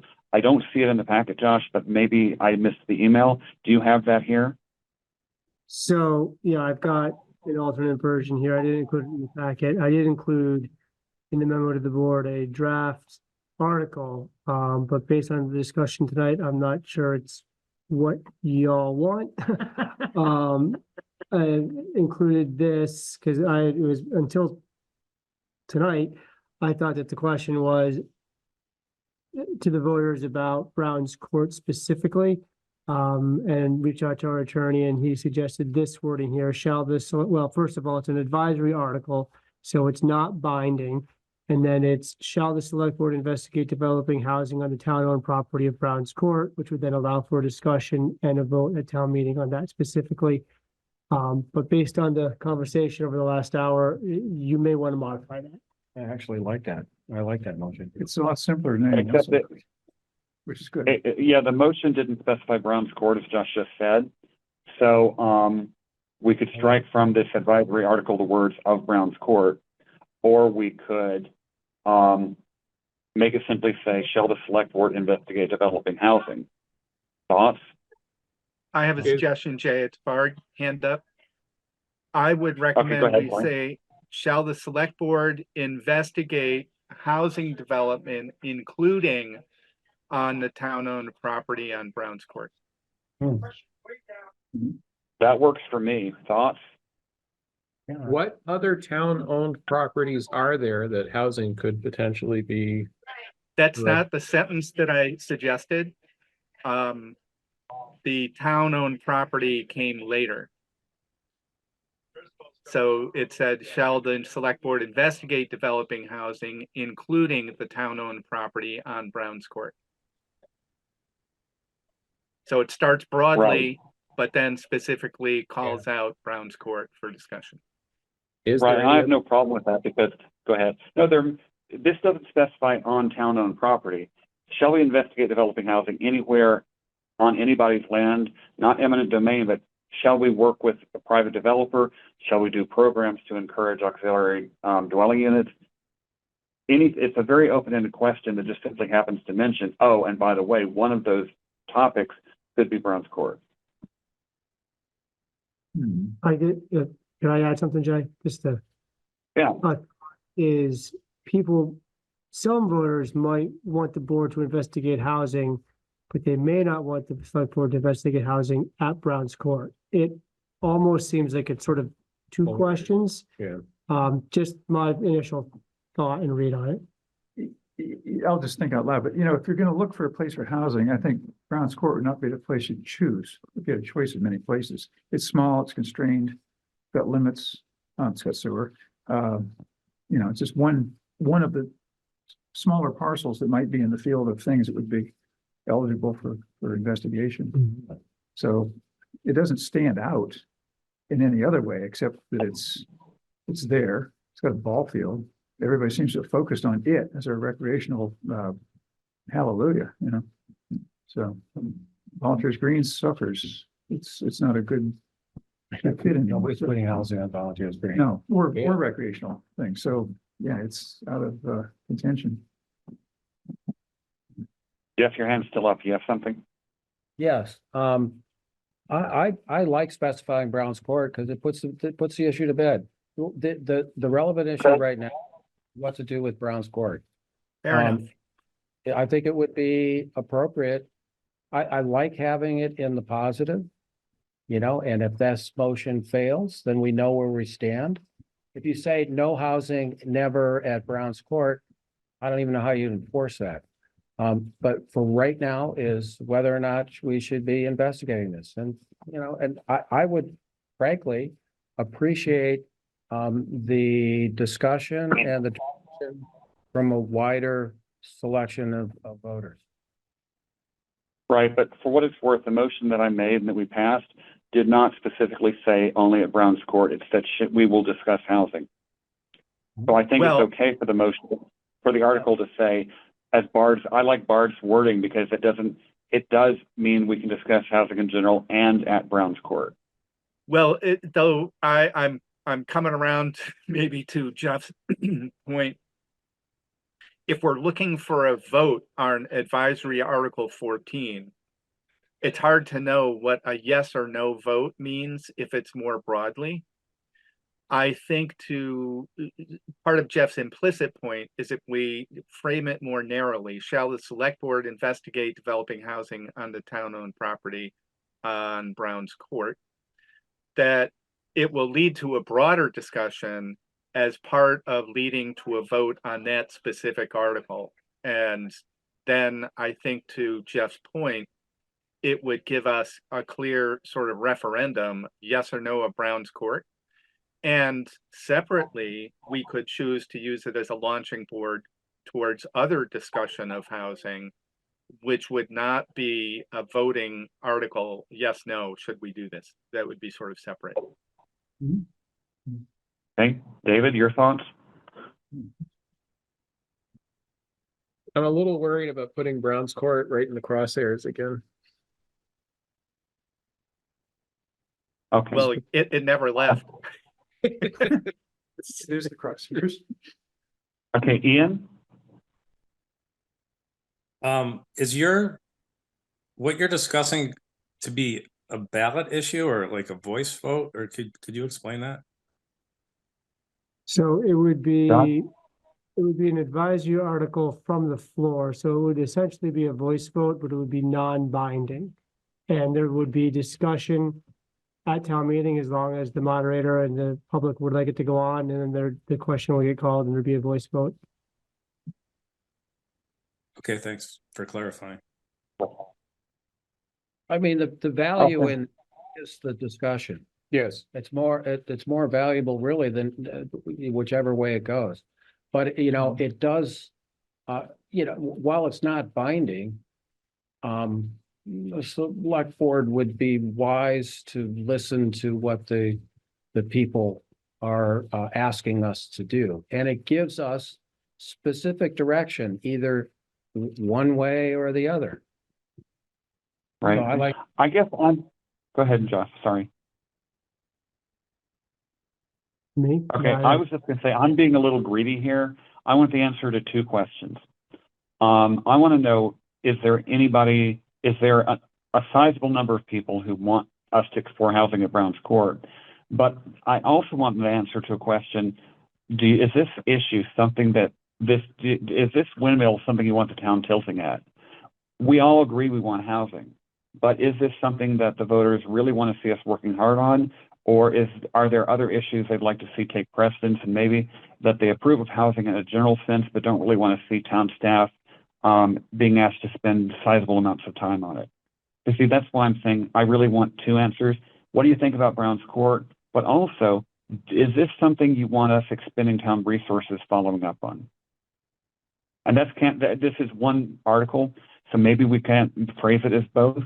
Maybe we can just discuss that latter point in the context of the first point. And there is another approach, Jay. It is possible, of course, to add advisory Article 15.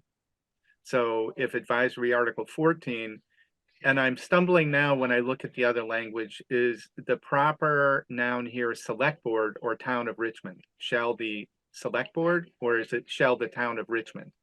I prefer that, actually. That's better. It's better. More So if we wordsmith Article 14, I think it should be shall the Town of Richmond investigate developing housing on the town-owned property in Browns Court, and that would be advisory to a specific property.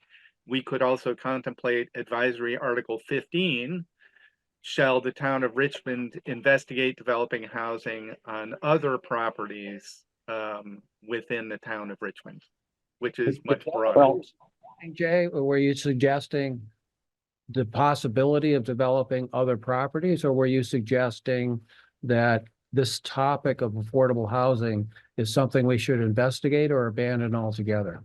Well, again, I didn't say affordable. People correct me all the time when I do that, because we need housing beyond just affordable. We need senior housing, accessible housing, and affordable housing, and housing. And so besides the town contracting with builders or third parties to build housing directly, as I've said a bunch of times, there have been regulatory changes that make it much easier for housing to be built in the form of the mandatory allowance of duplexes, the changes regarding auxiliary dwelling units that are now much more easy to put in. There are grants out there. Is this something that the town would like to see us really going whole hog on and advocating for and finding resources for and really trying to build up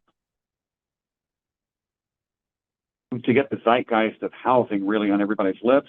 Or do people go, no, we're good? It's not just should the town build, it's that should the town try to facilitate building? So it's just for the sake of argument, Jay. So say there was an article, shall the Town of Richmond explore housing options of some broad characterization, however you might want to word it. If that vote went down, would that be advice to the Planning Commission to stop working on zoning? Because zoning is implicitly working on housing and commercial development and all other types of development. And we have a state I don't want to pursue. So I wouldn't want to preclude the Housing Committee or the Planning Commission for continuing to do the work that they have been assigned to do. So, the question that I'm most interested in at the moment is Brown's Court, because it is the controversial issue right now. I think, I doubt that anybody, very few people in town would be opposed to us considering whether or not housing is an important issue. Okay, then let's just keep it. I will shut up and just say, sure, let's go with the draft as it's currently. Do you want this in the form of a motion, Jay? Move that we include our advisory Article 14, shall the Town of Richmond investigate developing housing on the town-owned property of Browns Court? There you go. If you want to make a motion to that effect, that's probably good. So moved. Bard, That's my motion. Okay. Do we have a second? I'll second that. Okay. So we have a motion from Bard Hill, seconded by Jeff Forward, to use this, to add advisory Article 14 phrased as you see it here. Is there any further discussion? If seeing none, please state your name and your vote. Jay, could you restate the motion for David? The motion is to include advisory Article 14 on the town meeting warning, and that the advisory Article 14 will read, shall the Town of Richmond, not or, Town of Richmond investigate developing housing on the town-owned property at Browns Court. Okay. Any further questions? Okay.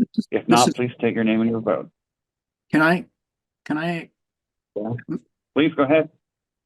it's Dave Thomas, and I can't raise my hand because of the shared screen, but I can't believe I'm listening to this discussion after the 4-1 vote. Are you looking for some backbone behind the decision that you just made? Jay, this is Bard. I'd like to call the question, please. Okay, please state your name and your vote. This is Jeff. I. Bard, aye. David, I.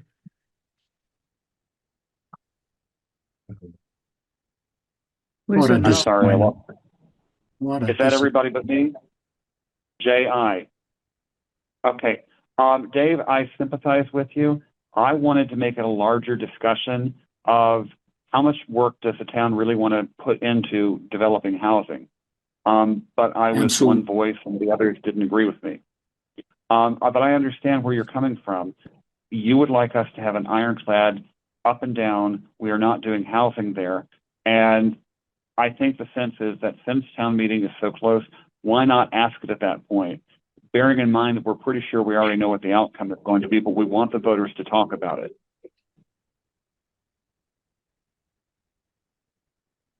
Jay, I would just add as a point of law, this select board cannot encumber all future select boards in any policy matter related to Browns Court. So I've heard people say, oh, you should prevent it forever. I'm not aware of a legally permissible vehicle initiated by the select board and passed by the select board that legally accomplishes that for what that's worth. You're absolutely right, Bart. And even we could overrule ourselves. You may recall that a year or so ago, we voted to put cannabis back on the ballot. I was away at that meeting. I wasn't able to be there. I came back and went, you did what? And we reopened the question and changed our minds. And now cannabis was not on the ballot. So even if we said, you know, ifs, ands, or buts, there will never be housing at Browns Court, nothing would stop. You know, for example, Jeff Ford is not running for re-election unless there's a massive write-in campaign and he's voted back into office. The select board after March, after town meeting, they will be different. There's no guarantee that the select board at that time might choose to revisit this. So Bard, your point is good. I mean, nothing is absolute because we can always reverse ourselves. But this go ahead with all due speed is probably about as good as we're going to get at this time. And then we just want to really hear. We think we know what the town says. A bunch of us, including myself, have said we think we know what the town's will on this is, but that's kind of arrogant. We don't really know. We just know what the people who speak up the most think. We don't know what the vast majority of the town thinks. We just know about the people who feel compelled to talk about it on the Front Porch Forum thing.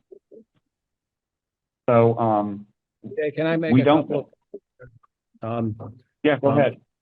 I am not seeking, nor if elected, will not accept sitting as a future select board member next year.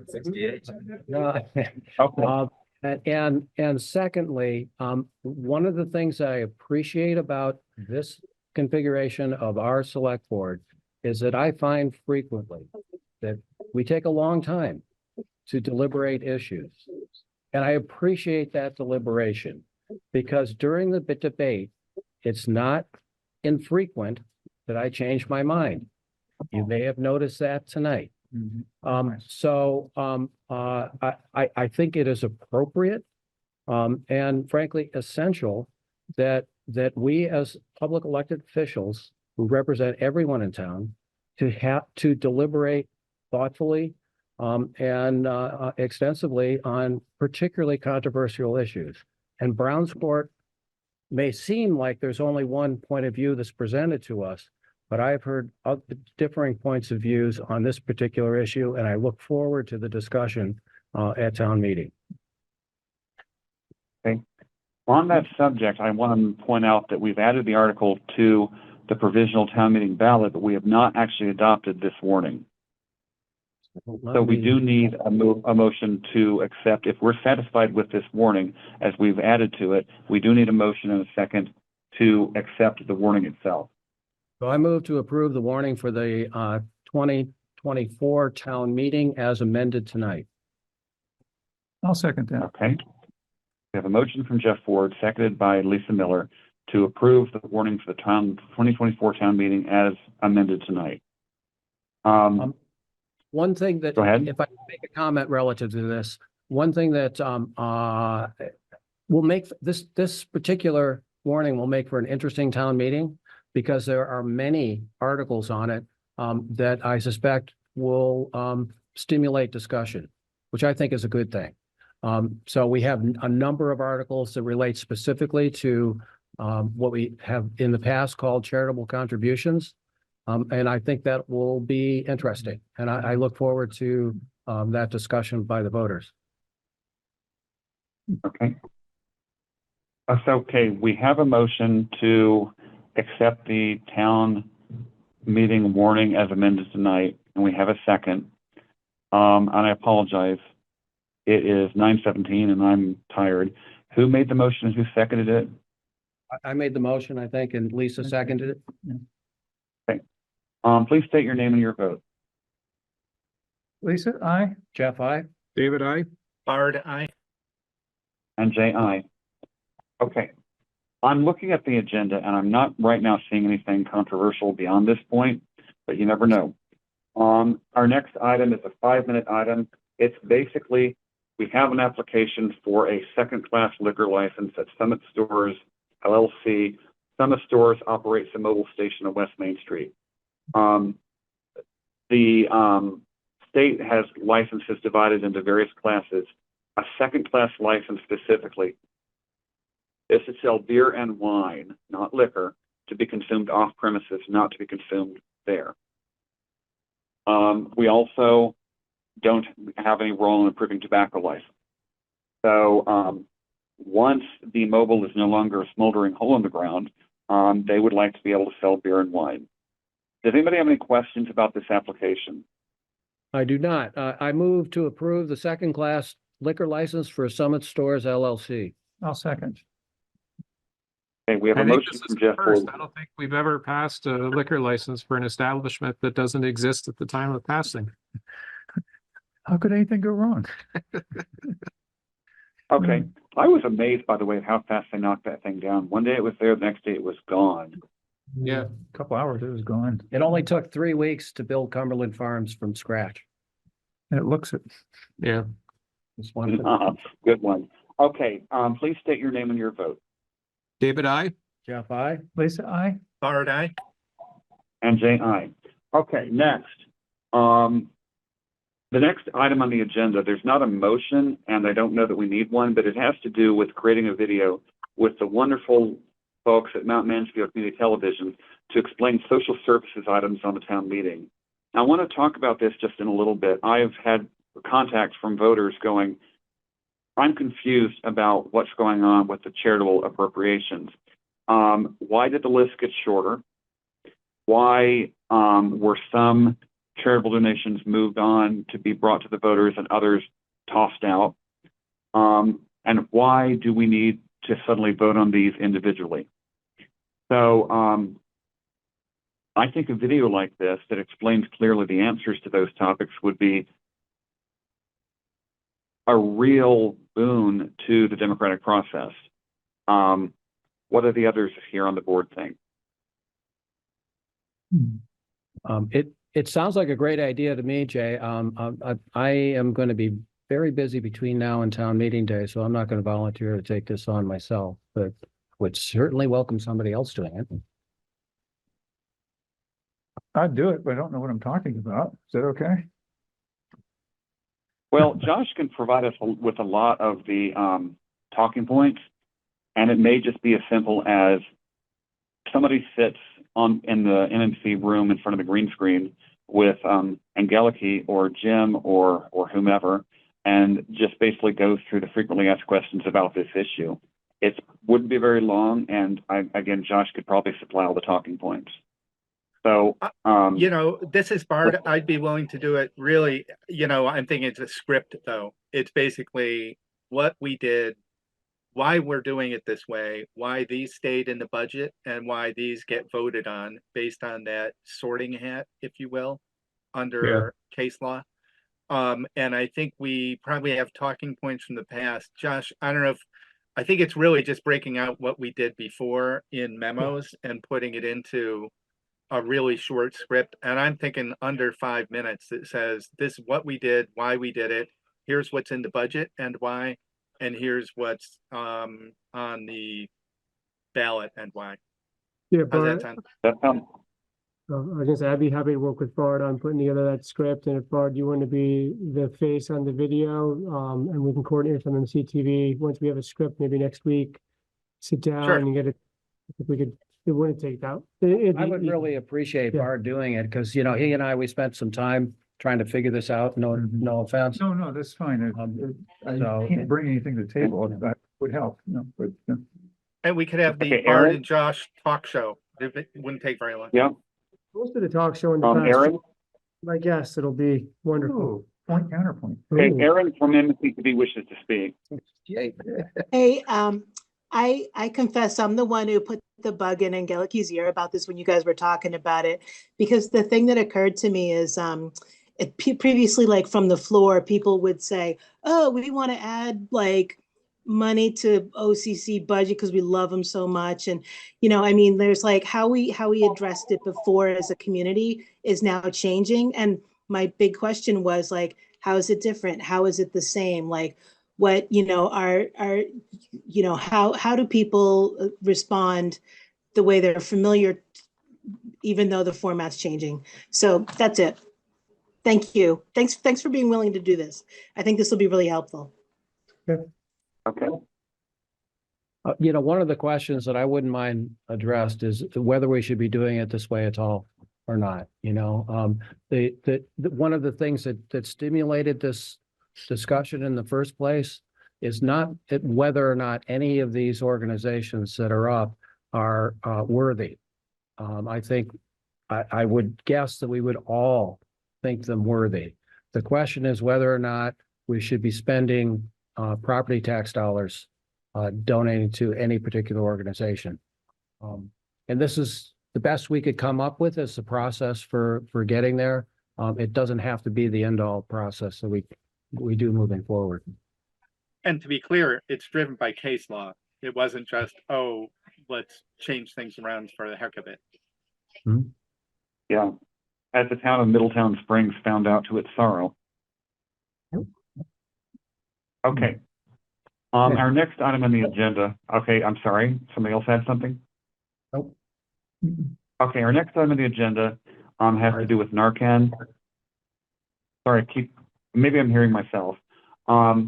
Richmond, we have Narcan bags. They have 2 doses of Narcan. They have several xylazine test strips and several fentanyl test strips. Right now, Richmond Rescue, we look to for their advice on how to handle this so that people know they could come to the town center.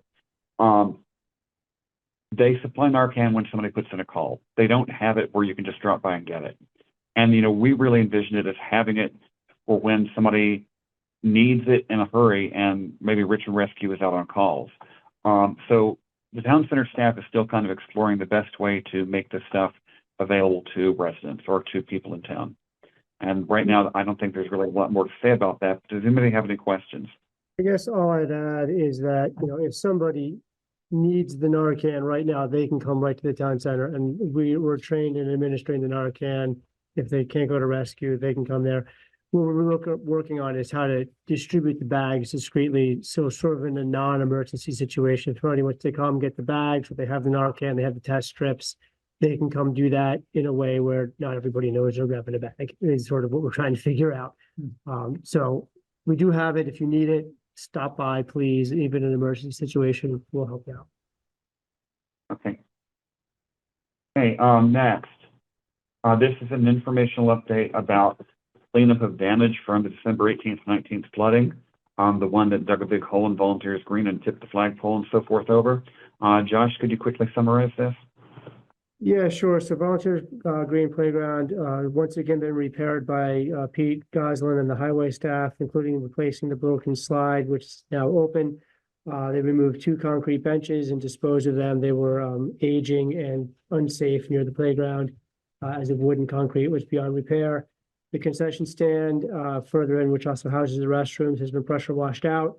The trash cans have been washed out, and the majority of the baseball field diamonds have been patched up, including the removal of some of the heavy silt, mostly in the outfield area behind the baseball fields. They also upgraded the block basically on, or the gate on the rest of the road with yellow chains and orange barrels. They don't have a lock, but they have like a clasp. You can undo the rope.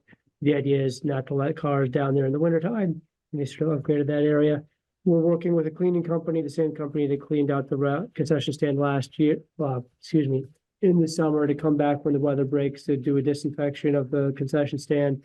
Replace there's like one wall of drywall, replace that with some pressure treated plywood so that when it floods again, we maybe don't have to replace drywall. Luckily, we hadn't proceeded with changing out the plumbing for the electronic sensors or the locks just yet. So we didn't lose any new fixtures that we had put in. So we'll get that done before the spring. And then just a quick update on the sewer line underneath the bridge. That repair has been completed as of this week. They're going to remove their scaffolding, and that is back to operational and working order. And thank you to water and sewer staff and All Seasons Excavating for mobilizing very quickly and getting that done.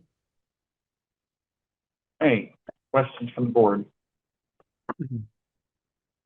Can you promise us that we're not going to get any more weather events this year, please? Well, we're considering we're already 3 weather events into 2024, which is 16 days old. I am making no such promises. As Pete Goslin said, the winter feels a lot like the summer, just colder. Yeah, it's been challenging. Obviously, we've had weather, we've had wind, we've had floods. It's in the middle of the winter. At least today was just snow. That was kind of nice change. It was nice change. With weather that we have, we're never gonna have a forest fire. Of course, I shouldn't say. Don't say things like that. Please, I'm taking on a first responder approach. Never say it's quiet. Yeah. I don't understand it on Hey, the calmest. Yes. Oh, there we Jay. go. For a second there, I was not seeing the video of the room as a whole. It came back on its own. I think Aaron is controlling that. Thank you, Aaron. You're such a kind and giving person. Okay, now here's one that I know all of you at home studying for your law degrees. By the way, I'm going to make a random pointless comment. ChatGPT with the most recent model is now capable of passing the bar exam on its own. Oh, wow. I'll work that into some lawyer jokes. Thanks. Okay. So we had a question recently regarding to what extent a subcommittee of a town committee or body must be warned and all the 9 yards to obey public meeting law. The hypothetical question applies not just to the select board designating a couple of its members to investigate a topic, but also what if the, the garden committee takes an official vote to investigate where they can get a really good price on begonias? At what point does that have to be warned? It's not a quorum of the body. It's, deliberately less than a quorum. But what we've done, for example, recently with the police negotiations, even though it's only 2 members of the select board taking part in the negotiations, because of the subject matter, police union negotiations, our town attorney advised us that we should warn those. Hold them on Zoom, call the meeting to order, ask for public comment, move into executive session, go away, do all the discussion, come back and say, night all. People go, well, what's the point of doing that? Well, part of the point of doing that is to let people know the discussions are being held. Not everything that might be referenced to a subcommittee is going to be confidential, like union negotiations. It could be something that maybe 2 members of the Andrews Community Forest Committee meet to work on a map of the forest. Does that have to be warned? And so there's a very lengthy write-up in the packet, which obviously people at home don't have access to. So Josh, I'm going to ask you to kind of summarize what our findings what is the take home regarding this topic at this time? So yeah, to boil it down is if a committee or a board or a commission in their meeting says, we're gonna have these two members go forward, meet on this topic and come back to the board with some recommendations. When those two members meet, they have to warn that meeting. So that means they have to have an agenda, it has to be publicly accessible, and there has to be minutes and they have to be posted. It's gonna definitely add some administrative time to make sure that those rules are followed. However, if if you hold a meeting and you walk away from that meeting and then two members call each other up and say, hey, let's talk about this topic, they can do that because they weren't really directed by the body to do that. But if the body says, we want you two to work on this policy, well, then they need to warn that, get together for the hour, work on the policy together, and then leave that meeting. It's going to be challenging to figure out Zoom and public access rooms. So I think there's going to be a bit of a learning curve. It's not going to be perfect right away. I would recommend minutes are statutory minimums, who was there, open and close the meeting, any motions made. I don't know that you're going to have a secretary to get into detailed minutes on the discussion. And really anything that's discussed by these committees will come back to that full committee to say, oh, we reviewed the policy. Here's our suggestions going forward. So I don't know that we need extremely detailed minutes, but finding a room or getting a Zoom together for these committees is going to be a bit challenging. I'll review it with Duncan, my assistant, and we'll try to come up with a plan to help support the committees. It'll probably be a little bit of myself, Duncan, and then Tyler and Keith from Planning and Zoning as they all staff various committees.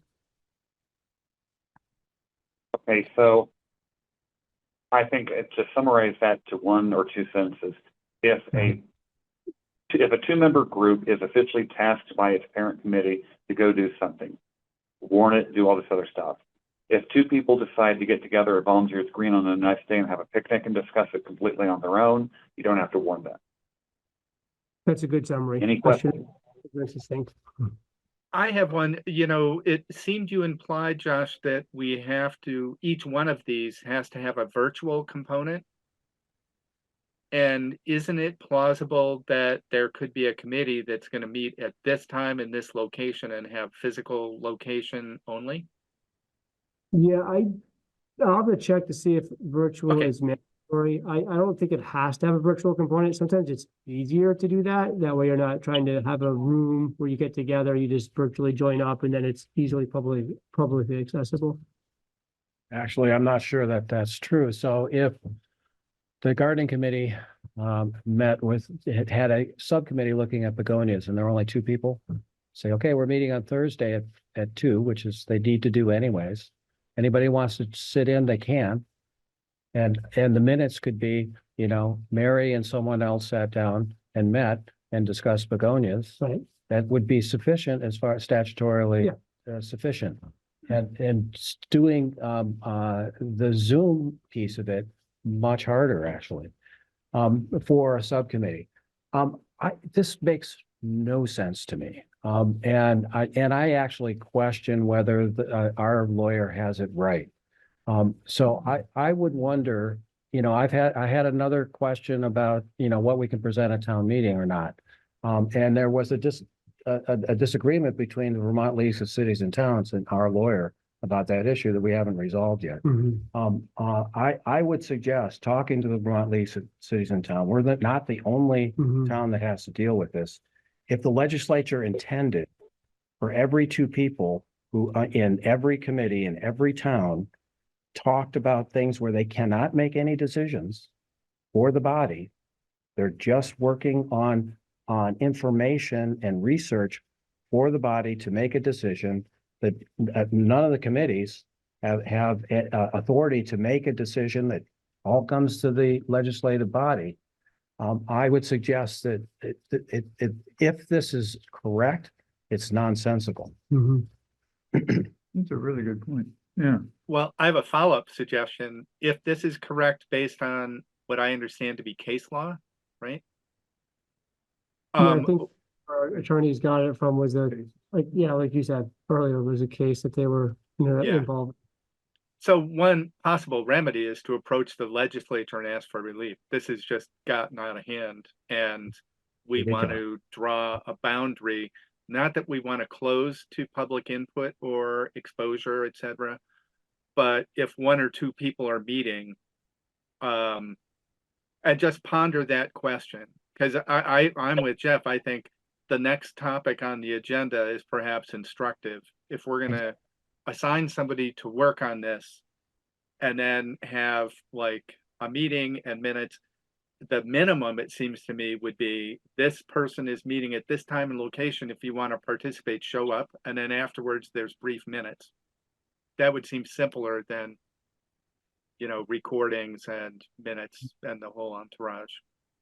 But I think, you know, I think as a policy matter, this is unworkable. It would surprise me if it, you know, I haven't read the case law on it. I'd like to, because it just, you know, think of the town of, you know, Ripton, you know, has a, you know, 3-member select board and, you know, and committee, you know, what boggles my mind is that if you have a subcommittee of 2, suggesting that subcommittee of 2 is a decision-making body that needs public, you know, that needs to adhere to the open meeting law. It just seems ridiculous to me. Yeah, I can follow up with the LCT and see if they have any further guidance. I mean, because I agree, I don't, I think it's unnecessarily burdensome. We've said that to our attorney, that they're saying based on what they've seen in the suit that they were involved in, this is sort of their best advice going forward. But They tend to be conservative, you know. yeah, I mean, so I'll double check with the LCT and try to get some more information. Secondary, it's a good opinion. I had to really picture, it was hard to understand what was even written. Yeah, I think Jay specifically, I don't know if it had to be recorded. I think for a meeting like this, it has to be held in a public area, publicly accessible. I think the recording is a nice to have, not a mandatory. And I think you're allowed to meet virtual only right now until there's a certain date when that runs out from the legislature, which I think might be next January, maybe this June. So it could come that you have to have an in-person meeting place for regular meetings. So, but I'll do some more follow-up and see what we can do. I mean, I would rather. I don't mind, you know, letting the public know, like for our next item on the agenda, that, you know, a subcommittee of the select board is meeting with the finance director to discuss an audit. And, you know, then people know if they can want to investigate to get on such and such a date. I'm okay with that.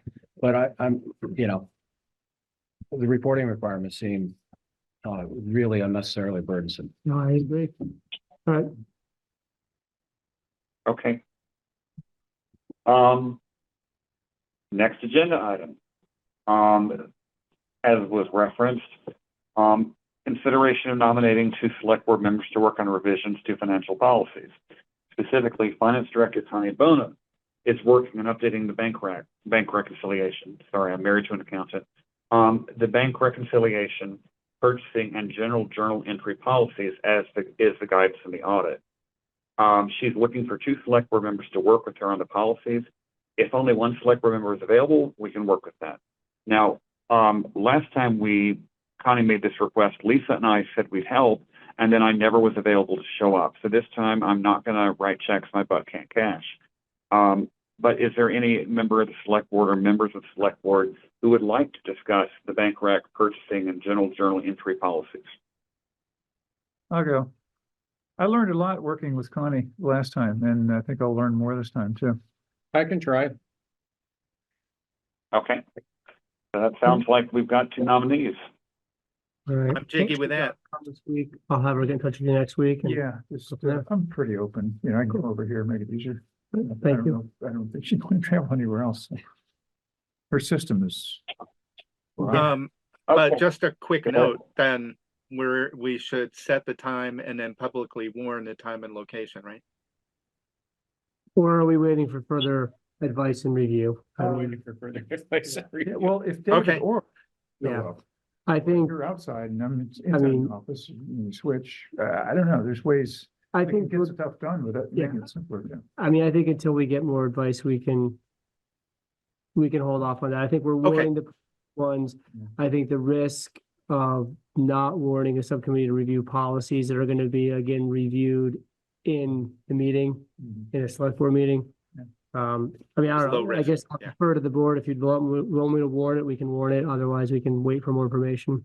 You know, the way it worked last time with policies, Connie and I bounced them off each Right. other, I'd leave, come back, and we think about it.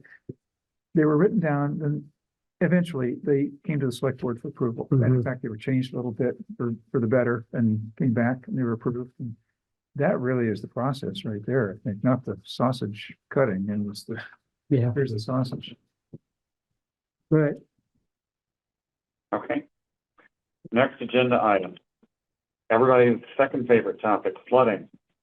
We've gotten requests from town residents to work on flood mitigation and to see what programs we're possibly eligible for. There is a program called the Advanced Assistance Hazard Mitigation Program, and we want to put in an application for 75% funding of a scoping study to find ways to mitigate floodwater levels.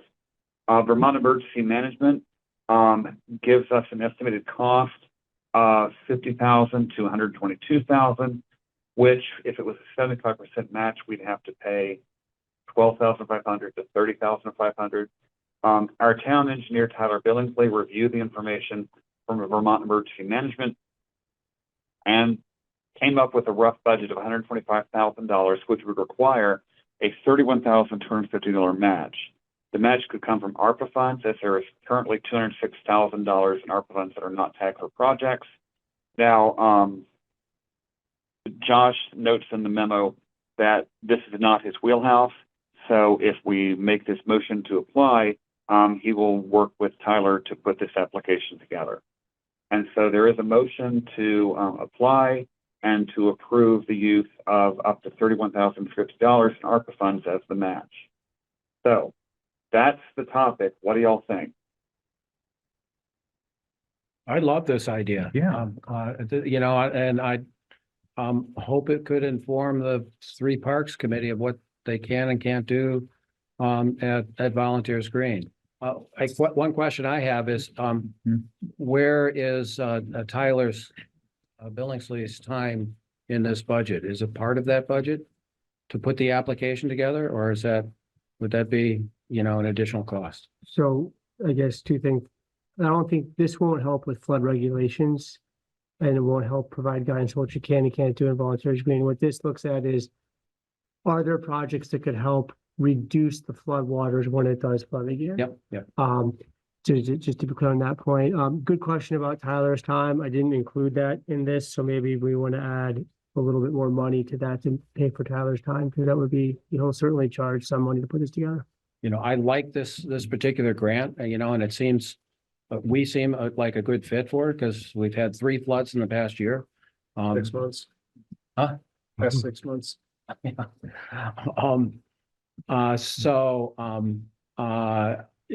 don't know. What do you think? An extra, I don't know, $5,000 or $10,000? I would hope it wouldn't be that much. I'd say if you go up to 5, I think that should cover So it. 36. Maybe around 35,000, just 35. 250. Yeah, well, I think one would be the match of up to 31,500 if we get the grant, because there needs to be a signature on that I can sign once approved by the board, that yes, if approved, we have the money and the board's approved the money. And then maybe an additional up to $5,000 to pay for writing the application. Okay. So I move to submit an application to the Advanced Assistant Hazard Mitigation Program to create a flood mitigation scoping study and to approve the use of up to $31,250 in ARPA funds as the match. And up to $5,000 more in ARPA funds. Great. If I can do it all in the same motion, it's great. And up to $5,000 of ARPA funds for the cost of Engineering. doing the grant, Writing the writing the application. grant. Yeah. This is David. I'll second. The motion from Jeff, seconded by David, to approve submitting an application to the Advanced Assistant Hazard Mitigation Program to create a flood mitigation scoping study, and to approve the use of up to $31,250 in ARPA funds as a match, and moreover, to approve the use of up to $5,000 to pay for the cost of applying. Do I have that correct? That sounds great. Okay, please state your name and your vote. Lisa, I. Jeff, I. David, I. Bard, aye. Jay, aye. Okay, next is, the next two items are the zenith of silly bureaucracies, but they have to be done. One is to formally swear to how many miles of highway we have in town. This is something we have to do annually. Usually it doesn't change very much. We did lose 0.3 miles of Class 4 road in 2022 when it was decided that a portion of Williams Hill Road was not actually a town road. It's actually a gully, but given as it may, we decertified the 3/10 of it, so the inventory was updated. The certificate of highway mileage is in the program, and Josh, just for grins, can you share that on the screen so people at home watching can see what it is we're approving?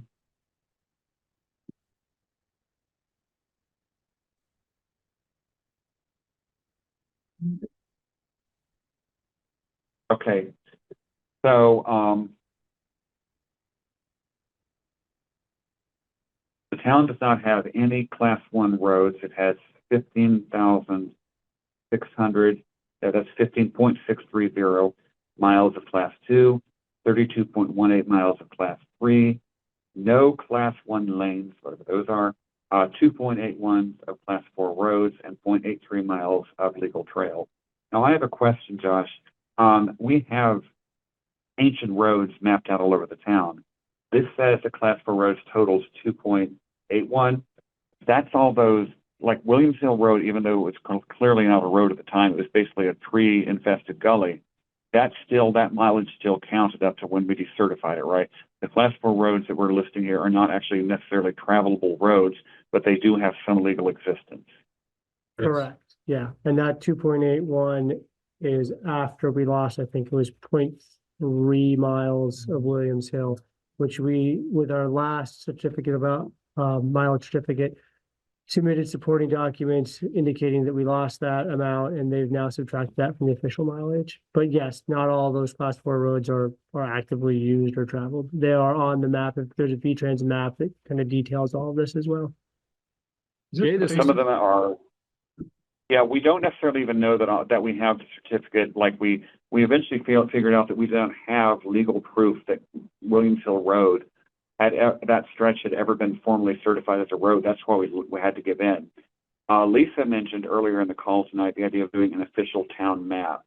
And Lisa, correct me if I'm wrong, but one of the things that could be on the official, very detailed town map would be where all these Class 4 roads and trails are. And do they need to be there, and should we decertify them and all of that? Is that correct? I'll have to read this, but it's a page and a half. I don't think that's not the point of the official map, but I don't know if there's any reason not to have them on there. Particularly if they serve any anticipated future use, Jay, even if they're not currently usable. You know, a right of way is a right of way. And I guess in a roundabout answer, rights of way are really what the official map is about. Whether they've been declared, but nothing was ever built as a road, but it's a right of way the town wants to hold for the future. Or if it's an existing right of way we have no use for, but it exists. I guess those are about the same thing. So let me so as far as a map, this is an official map that V-Trans keeps. They keep one for every town. If I can zoom in a little bit. So this map shows every road in Richmond, including, I'll zoom in a little bit more here if I can get there. This shows Class 4, Class 1, Class 2, Class 3, and they're all on the map. So you can look through here and find where they're coded as far as like the different types of roads. So you can find all of the roads that we have on our official certificate on this map. So the Class 4 roads are all already mapped, and we review this map with V-Trans every year as well, provide feedback on okay, this road's actually paved to this point, because I think this one's actually a little bit old. They're gonna include, like the paving now goes up to here. Pete put quite a big apron on this road, and there's a few others. We caught some errors last year on the map. So And if those you look costs, over here, sorry, yeah, Jay. if you look over here to the left of where your cursor currently is, see where it says deemed to be private road by Chittenden Court?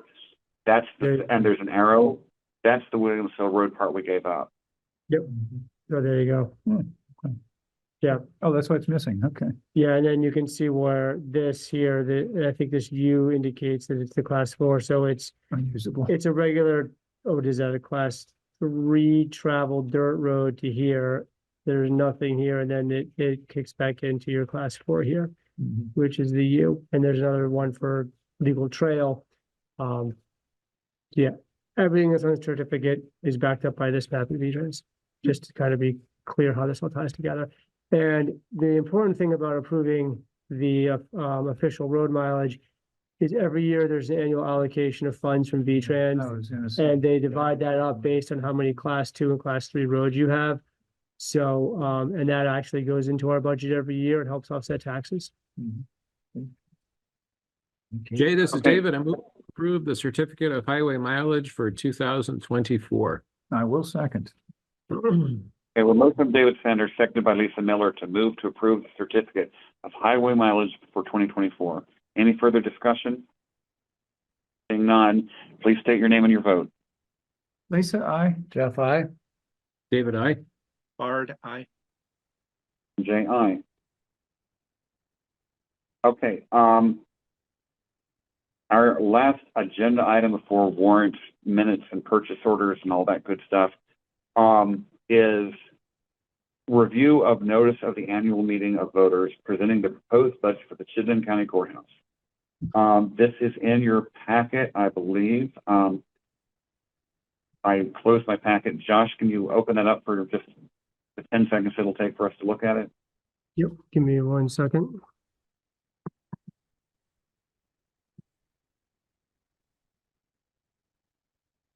Okay. The side judges, the probate judge and the chief and the chief judge are paid for by allocations from the various towns and cities within Chittenden County. And once a year, they present the budget for anybody who wishes to show up. We are invited as a town. Just for grins, I've gone the last 2 years, and it pretty much is the judges, the clerk of court, like a former clerk of court who shows up because she's bored, one of the Essex Select Board, and me. And we just sit there and listen to them go over this and why they're going to be spending money on a secured entrance near the probate judge's quarters. Now they're building a new fence. And then they say, any objections? Okay, they pass it, and we all go home. It takes about 20 minutes. But anybody from this board is welcome to go if you want.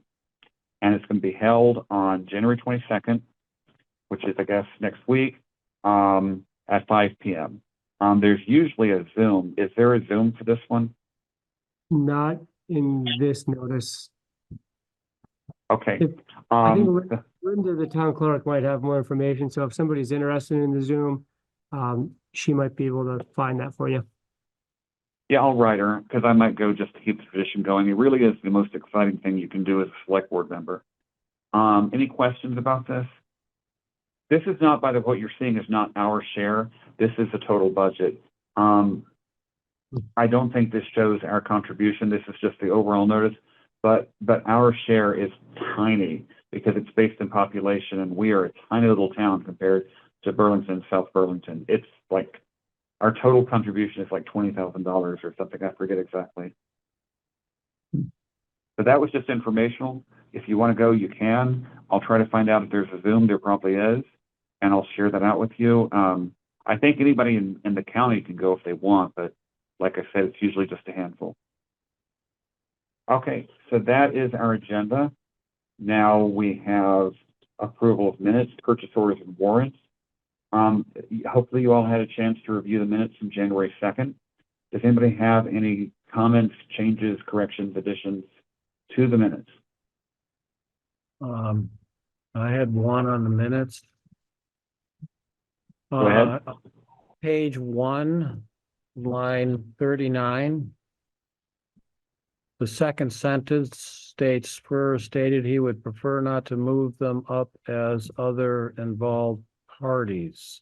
I didn't quite understand that. Requested moving agent. I Yeah, think, can you bring that up?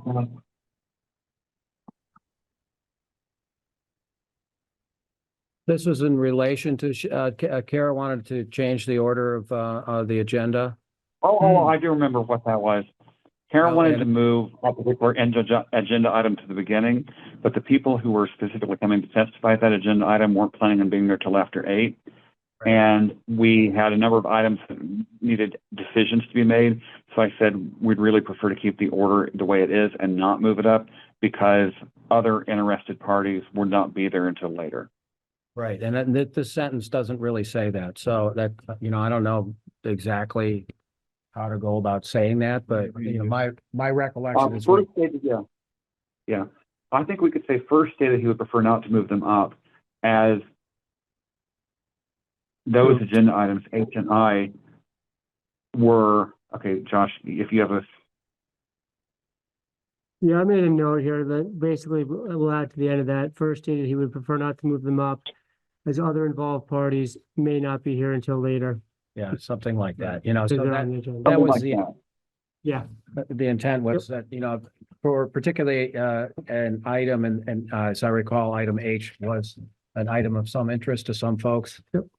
By changing the order, they could have missed it. Yeah, That was the only, comment Okay. that I'm okay So- with that. the minutes as amended. This is David, I'll second. Okay, seeing no further comment, please state your name and your vote. Lisa, I. Jeff, I. David, I. Bard, aye. And J.I. Okay, next, warrants and purchase orders. I don't remember because it's been a while since I looked at this. Do we have? I two don't- purchase. Okay. We do have a purchase order? We have two, yeah. Okay. Oh, there we do. Okay, sorry. Okay, so first purchase order. It's purchase order 4843 to the Hinesburg Police Department.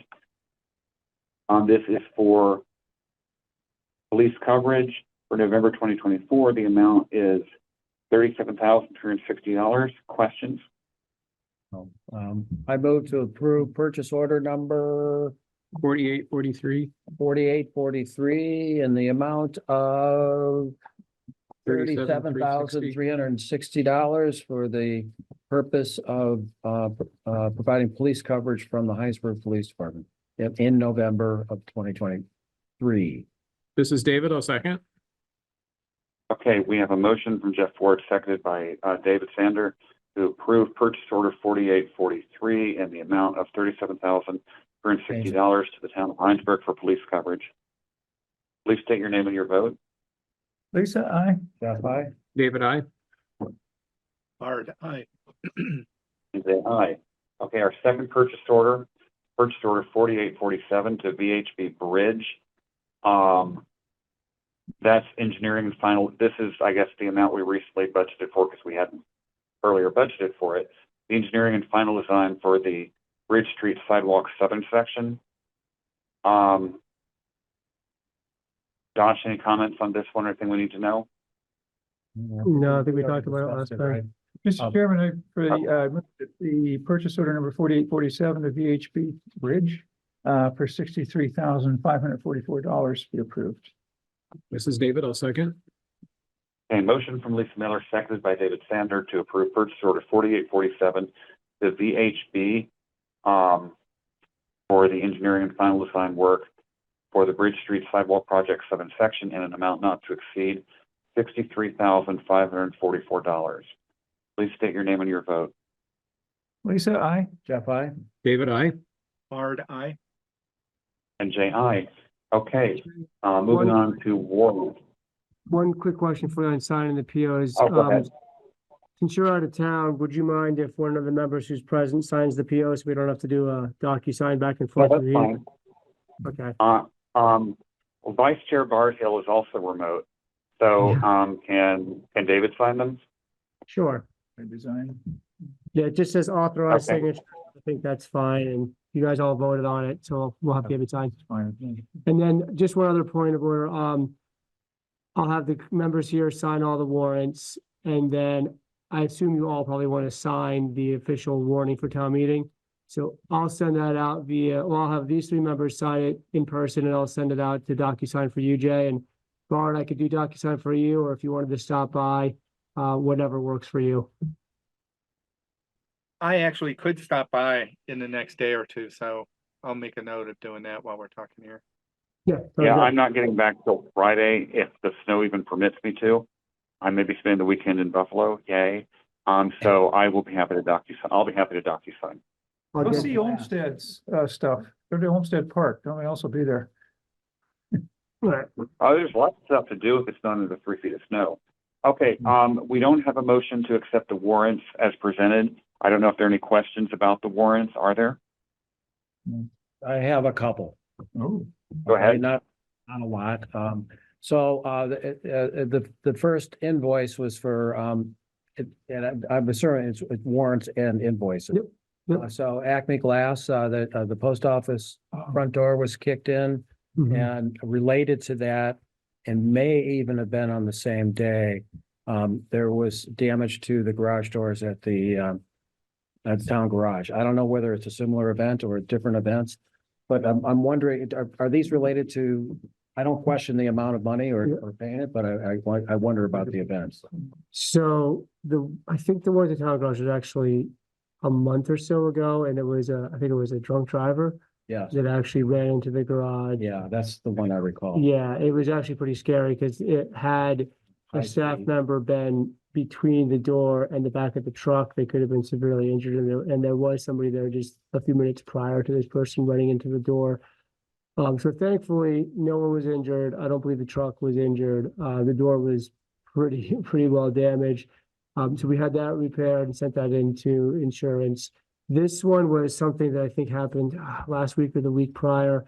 We came in, I think it happened the Saturday before Christmas, and what it appeared was somebody might have shown up and tried to mail a package, and the post office was closed, and it looked like somebody just kicked the door.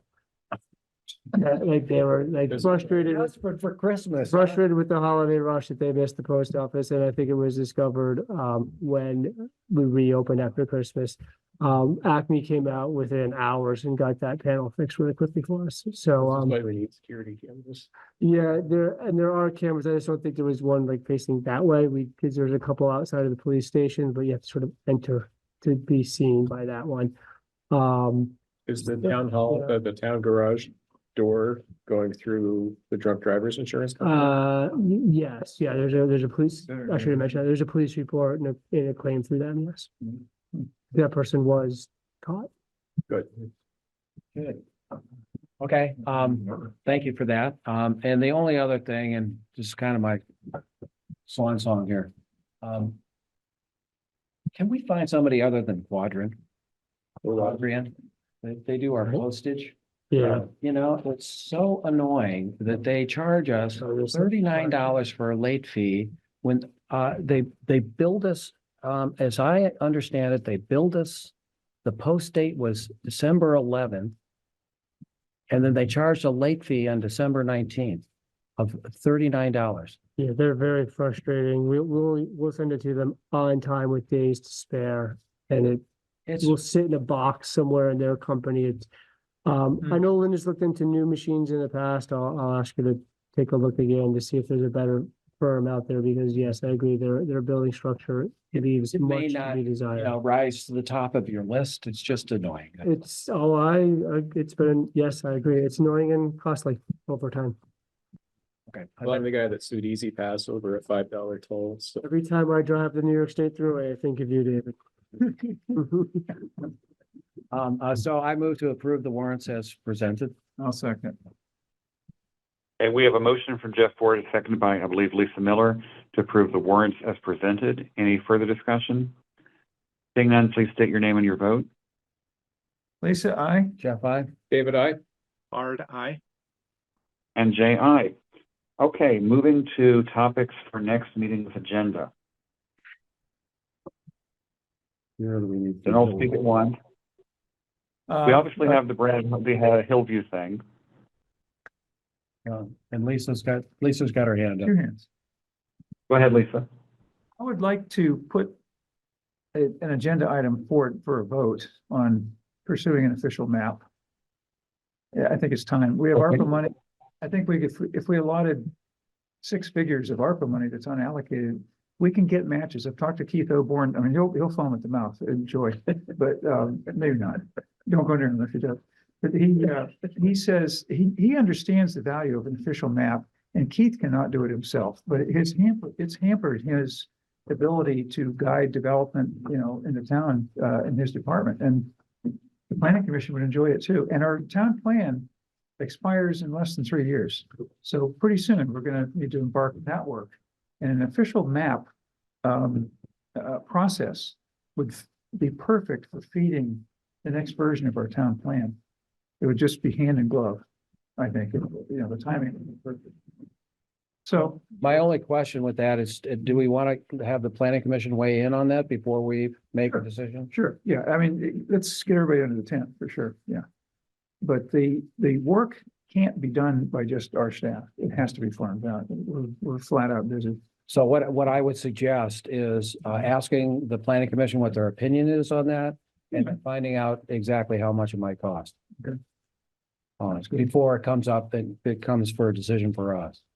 That's a Yeah, and I'd be curious, like, how much staff time is involved or what, like, what the contractors, process is. CCRPC could probably actually provide 75% of the cost. So we put down seed money. This is what Keith thinks. I mean, ask him again if he's quoted, he may deny it. But they also could provide some labor or we hire outside the town. Right. Assistance. Yeah, I'd just be curious, like, and then who's gonna manage the process? How much time does it take? Just because, like, Yeah.